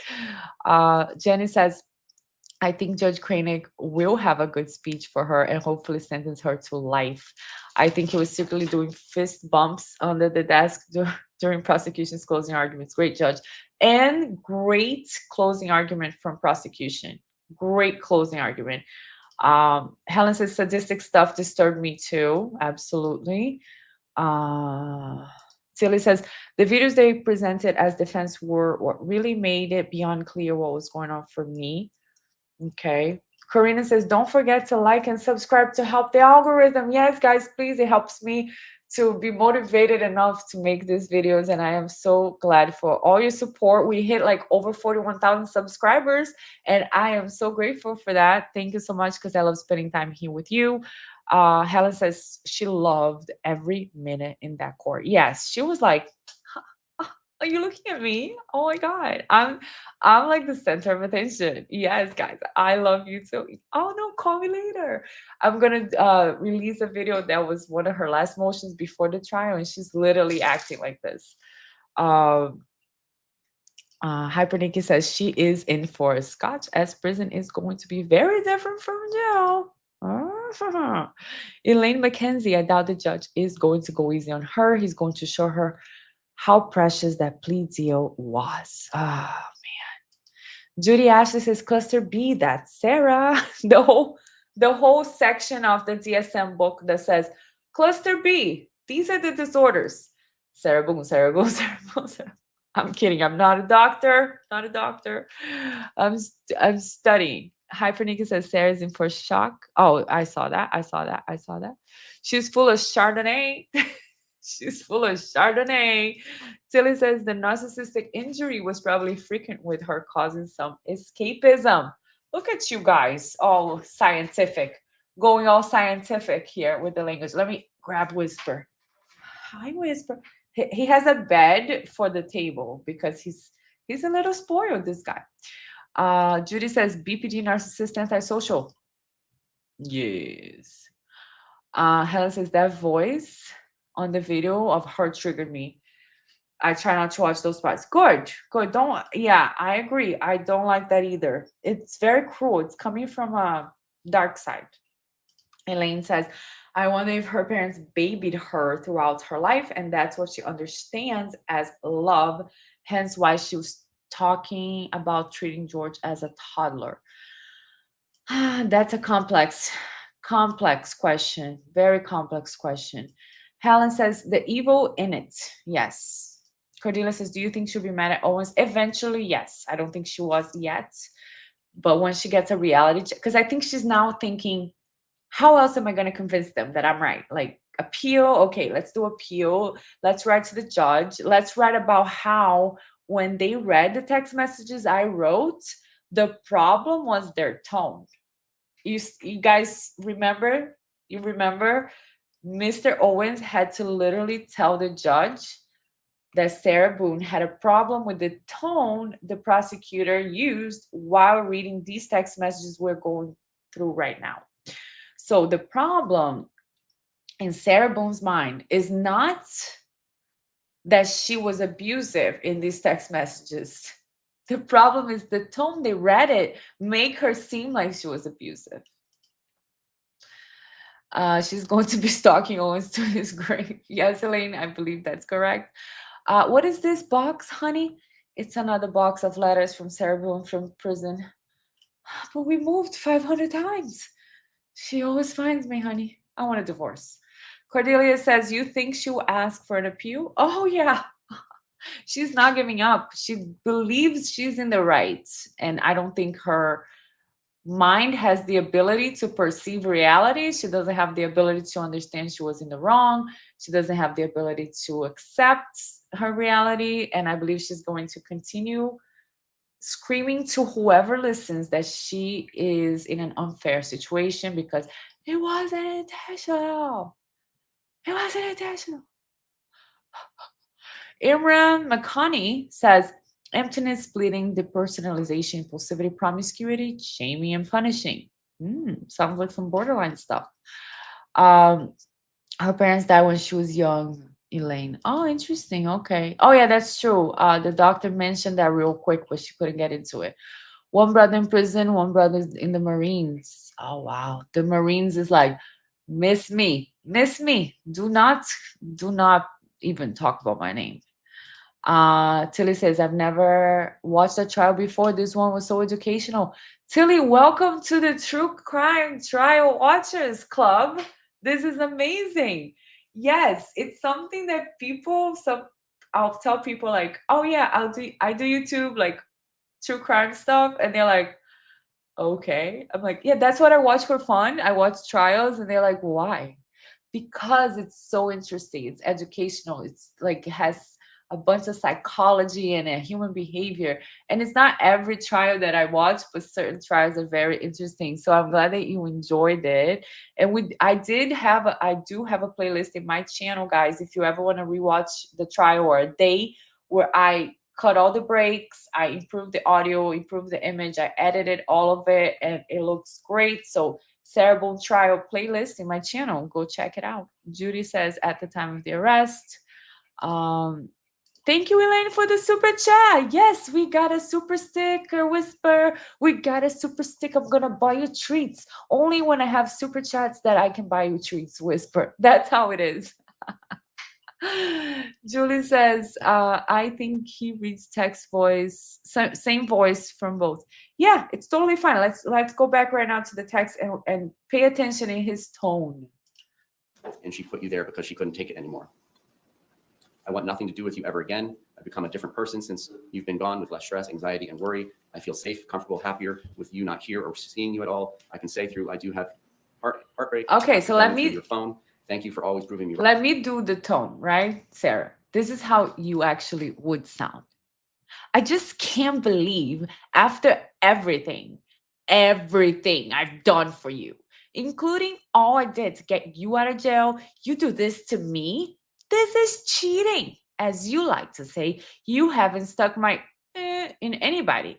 You would have already if she lived here or any of your other gross kinks you've been trying to be friends with. Eventually, you'd probably send one of your old ridiculous beep pictures, and that's how I would read that because when I did her letters here, I did one of her 58-page letters here in the channel. That's how I was reading her tone. So I think the prosecutor is doing you a favor. Right. I knew when you told me your mom gave you one that you'd be back to your slimy ways. You will never change. I hope it was all worth it, all of it, including losing my debit card for the third time to buy beer and cigarettes, which put you back where you belong. I know for a fact you were not worth any of it. Well, guess where you belong, I just can't believe Sarah. after everything I've done for you, including all I did to get you out of jail, and you do this to me. This is cheating. By the way, everything I've done for you, after everything I've done for you, is a form of manipulation. When you do something for somebody else, do it out of your heart. Don't do it expecting something back. And especially don't do it to throw it in their face later. So this is not a bottle of vodka, by the way. It looks like a bottle of vodka. It looks like a bottle. Guys, I don't drink. Look at this. It's just water. Look, it's water. Imagine if I'm doing a SARAH Boone video like this. Hey guys, listen to me. Listen to me here, okay? It wasn't intentional. It wasn't intentional. I thought he was the guy, the boy yelling wolves. It wasn't intentional, guys. So I'm outstanding. I'm outstanding. So do not look at me in that tone of voice. Exactly. Exactly. After everything I've done for you, you cheat on me with PLA. This is what? You. I hate you. I love you. Come back. Call me. Call me.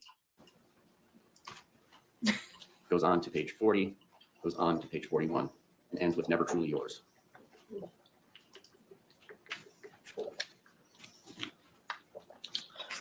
Page 42, June 26th, 2019, 8:06 p.m., 16 seconds.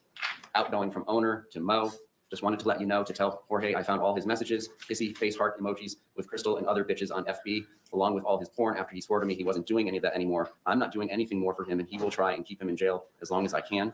Cheating snake weasel. Ask him all about it and have your parents Cheating next time they snake talk to him. I'm not anymore. So hurtful after all I've done for him. He can rot in there for all I care. Right. After everything you've done. Right. I used to actually, that is very effective. I'll say I used to feel very guilty because somebody, oh, that was the microphone. Somebody has done something for me, but I also have done something for the other person. And then I grew up, the person grew up, in the family. And then later on, it just became this cycle of emotional abuse. And just like, after everything I've done for you, I can't believe it. And I'm like, what the hell am I doing today? Well, you're this and you're that. And I'm like, okay. So if I hear after everything I've done for you, I'm like, okay, great. Thank you. Because I have thanked before. But after a while that you hear that over and over, it's like, this sounds like manipulation to me. Like you're trying to make me feel guilty because you helped me in the past. And you're trying to gain like some type of control over me. And it's not going to work anymore because guess what? I grew up. I've done work. I became an adult and I'm still trying to learn in life, but I'm not going to stay in this cycle anymore. And it's just, I hate the after everything you've done. I just don't like it. I don't like it. I don't like it. Fab says, not too much alcohol, please, suitcase wise. Tilly says, I think she might be a queen in prison. I don't know. Yeah, she's going to be. Guys, I'm so smart. I could be an attorney. I could be your attorney. You want me to represent you? I was per se. I was pro se. Jenny says she wanted George's brother to tell George all this while he was in jail because of her. That's such an abuse also on the family member, right? I would block her, honestly. Elaine says Sarah's cellmates are probably begging for the DP, even though they only have a week left of their sentence. Death penalty. Tilly says, yep, that phrase is an exit for me. Exactly. Exactly. Do something for somebody else out of your heart. And you know what? God will give you the recognition you need in the future. Don't be like, I need the recognition now over and over. Helen says, she went to court saying, see ya, bitches. She's like, guys, I'm getting out today. I'm getting out today. Tilly says her bubble letters rock and she does excel at everything. Remember. Yes, in her mind, in her world, she does. Fab says, can't even get over. That is not how hide and seek is played. There is a lot of speculation after because of that, right? There's a lot of speculation because they say it could be that she had him, that he was passed out and then she put him in a suitcase. And yeah, because it doesn't make sense. The hide and seek doesn't make sense. Tam Jewel says, well, I hope she meets some female Latino inmates that maybe their karma is a bench. It's a bench. That's true. Word salad at its finest. She will be a queen bee because she has such a high opinion of herself. I just hope she meets her equal in prison, gets a reality check. I'm sure there's a psychopath in there or a narcissist. She did get straight A's too, but that's very important, right? Because like when you're 40, that's very important. Going on to page 43, to Mo from owner, and I will be there for the hearing next week and his arraignment on both charges. Peace out, fucks, aka Torres. That's so ridiculous. That's so ridiculous. I would block this lady if I was the family.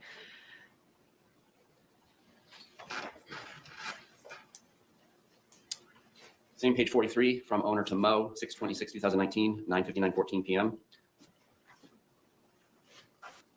Begins, hi, I was thinking if you could get out, I'd really love it if you take me to a movie, or we could snuggle like we do and watch YouTube, get some popcorn and pretzels, maybe talk about what kind of other movies we like, or find a fun board game to play together. I know your favorite is Abalone. What do you think? So she's sending this to Brian Boone. What? Mo owner? I don't know. Let me just see here. AKA Cat Lady sent me a super chat whisper. We're gonna get treats. We're gonna get treats. She said Lori Reese and SKR that word. That word. For huge playlist on Sarah Lori is a threat assessment specialist and SKR a law professor. We'll definitely check that out. That's the name, Lori Reese. Is that the name of the channel? That name sounds familiar. Fab says she might be lying to her teeth in a very much weird way, possibly. They did do an effing puzzle, which sounds like believable adult entertainment for sure. Nothing wrong with a puzzle, nothing wrong with hide and seek. As an adult, I would play hide and seek, but not in a suitcase. Um, Ty Brutt says, "Hey, I left that door to set up back in 2018, and she literally begged me every day for monies, anything she could ask for. And she always walked around barefoot and she always stunk her BO." What? Okay, let's go back. Let's go back. Let's go back. Let's finish this text message. We're almost I done. was also thinking the other day about how much I miss you sending me pictures of yourself throughout the day, sending me songs you wanted to hear or thought I'd like. But what I really miss are the kissy love emojis you would send, just because I really miss those, especially the ones with hearts. But They've she's always made sending me this smile. to a I knew bunch you were of thinking about me. people. You do, Crystal, though. Even asked her to FaceTime. What would you do if you found me having this convo with Ben or John or anyone other than you? I'd be beaten to a bloody pulp. And don't do any of these things anymore, but yet you wear your wedding ring and mine around your neck and tell me how much you That's love me. okay, But Tybros. you're telling this woman who looks like TPT you We want to got snuggle you. with, take out to a movie, play board games with, questions, sending music, cutesy kissy love emojis to like you used to me, telling her you want to woo her, sweep her off her feet. How do you think that makes me feel? Why don't you say that to me? Going on through the rest of page 43, page 44, including on page 44, dirty cheat, enjoy your porn and jerking yourself off secretly so your parents don't see you and your ugly new girlfriends. What do you mean? Do you want him to do it in front of his parents? I can't wait to finally be with a real man, Ben, who will and has taken care of me. Can't wait to see what he's like in bed. I already know he kisses. Hope it was all worth it. I'm free. As you told Crystal in your messenger text, you're single with a little cutesy dancing dinosaur. Wow, now you really are. You're despicable. You're despicable. You're unsufferable. Next text is XOXO from Mo to owner.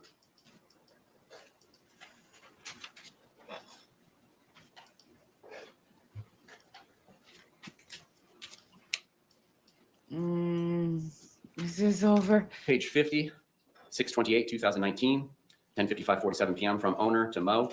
Just know I can do so much more damage than all I you used put to think together. I overtext. Know that. Going on to page 51. Try me.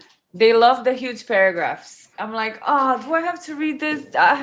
Can I just say okay and not read it and be like, you're right, you're good, you win.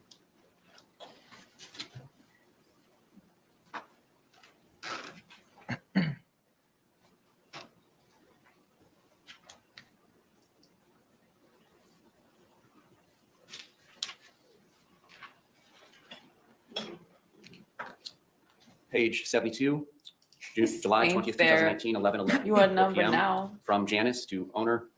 No metadata from Janice. Sorry it's so late. I just read your text. He seemed fine when I saw him at your apartment this morning. He answered the door right away, but was quite bummed out that he overslept. But I was okay and told him, no problem, just get ready and come to work in about half an hour. Then I texted your phone and asked if he would rather work the afternoon shift and get some sleep, but he never answered, so I have no idea where he is or what he's doing. What happened last night? He had a black eye. He said it was new because I asked him and I told him to put makeup on it. He said he had that taken care of. Did you two get in it again? He acted like when I told him he had a black guy. At first, he didn't know what I was talking about. I guess he kind of blacked out. You can call me back if you want. 11:30 p.m., 38 seconds. From owner to mom, Jorge. Janice just called me looking for Jorge, and she's pissed. Congrats.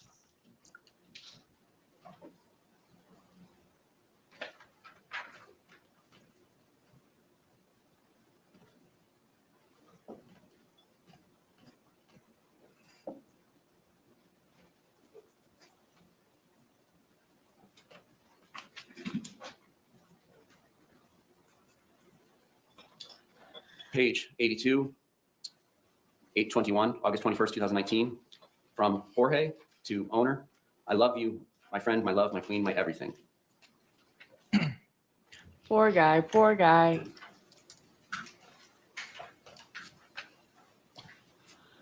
he seemed to really love her. Like he always responded that way to her. I love you. Yes. And she would be like, I don't love you. I like you. I don't like you. Like it's just, keeping somebody hostage. That's what she liked to do, keeping him hostage. Let's see. Let's see her face. Let's see her face. She's red, so definitely there's some tension there. Look at how red her cheeks and nose is. And she's vigorously writing. So she's obviously like, no, this is wrong, this is wrong, the tone is wrong. That's when she's probably processing those feelings, because later you're gonna see from her attorney that she believes the tone the prosecutor used was detrimental to her case. Not what she said, of course, because she's flawless. She's a saint, Sarah. Um, she's so immature, it is insane. She sounds like a crazy 13-year-old. Yeah, I definitely know 13-year-olds that are way more mature than Sarah. He responded like a man who is learning to de-escalate. Yeah, that's true. He did give some signs that he was trying to stay away from her. She wanted Pop Tarts, chips, and peppermints. I don't like, well, I like chips. I don't like the other two. She didn't get those, but got her desserts. LOL. You can have a last meal. I'm just that's so distasteful. Sarah has the weirdest phrases. Know that, or tell me, and we'll both know, or fine and dandy. But my favorite is how she's or whatever it was to skip time when telling lies. That is a very good body language behavior analysis. Okay, let's just take a moment of respect for the family here. Such an impossible situation. God bless them.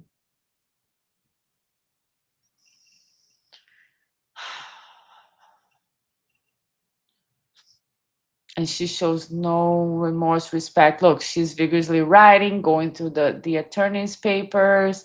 At one point she's going through the iPad. He's Mr. Owens was letting her, but no emotion, right? No, like, sobbing, no crying, just a calculated person.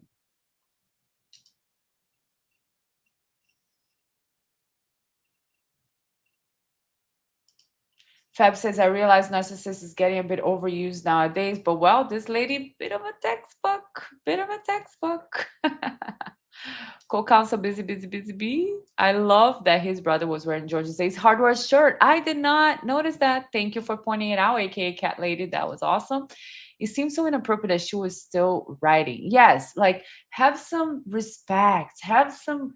I think that this is something that is very people don't realize that much, especially because she has no self-awareness. But the fact that as humans, we do have empathy, we do have compassion. And I think that depending on how she came off in trial, she could have had a different fate. Not a not guilty, but maybe a manslaughter. If she had shown remorse, respect, uh, reverence for his memory, if she had shown sorrow and love for him, maybe people would have been like, you know what, this is a terrible thing that happened. Let's give her a manslaughter. But she showed the cruelty, and that's what got her the second-degree murder. Tam is saying she got her jollies telling that story. Watch her when she testifies to the jury about it.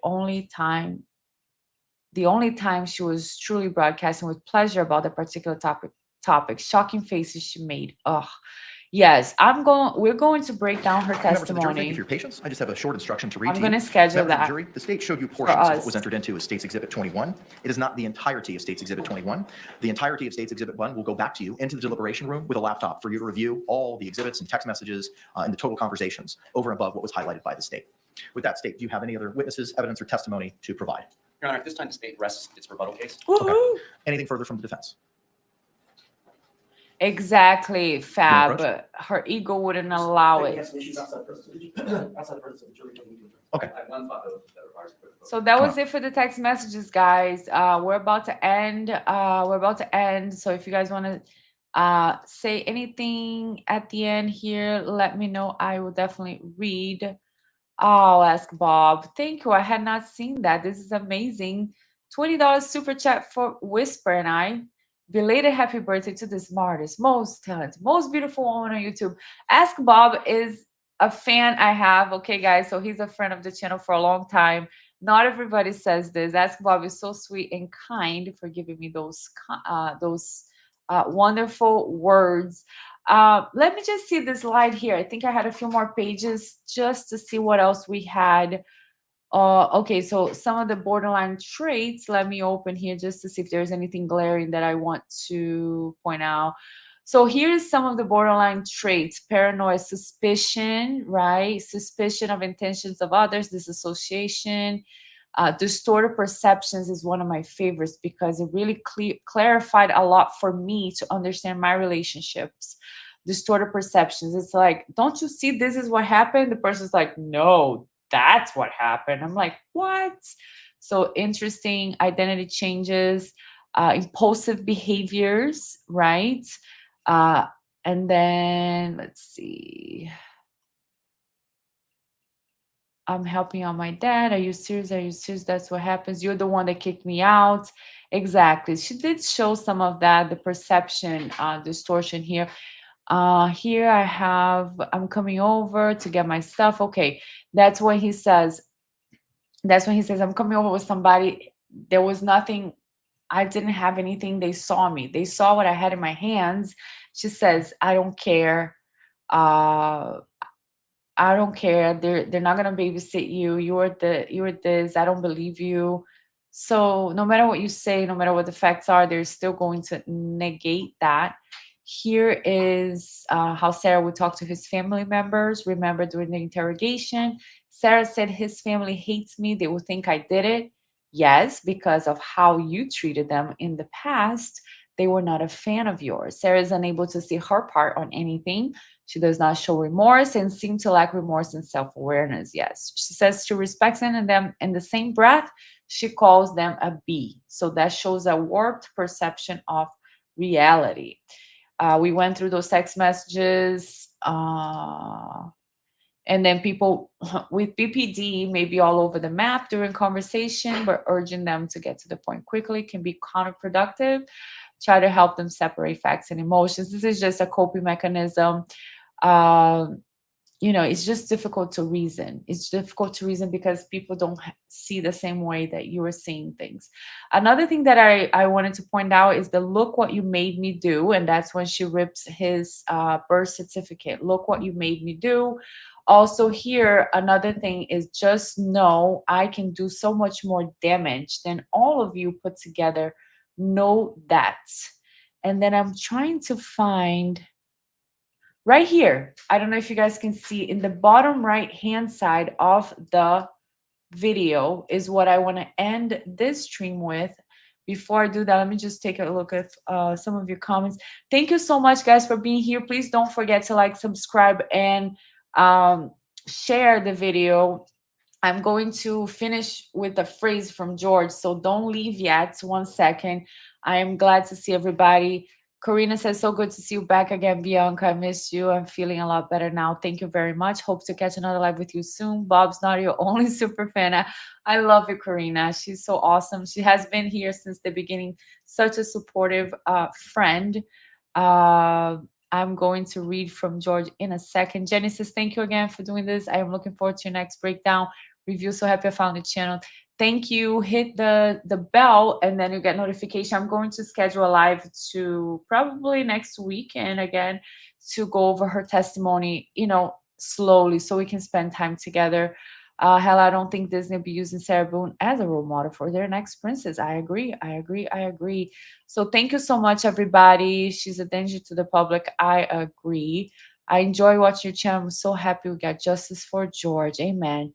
Now, look at what George said to her, okay? And we're going to end right here with George's words. He said, good night. Thank you. God bless you. Remember, God knows everything. I got the goosebumps. So that's what George said to her. God knows everything, right here on the bottom right. So with that, thank you guys, and I'll see you next time. Have a great day. Whisper's probably gonna go outside now and chase some squirrels, and then we're gonna just relax and have a good detoxing from all this But thank you so much and have a great day, guys. See you next time.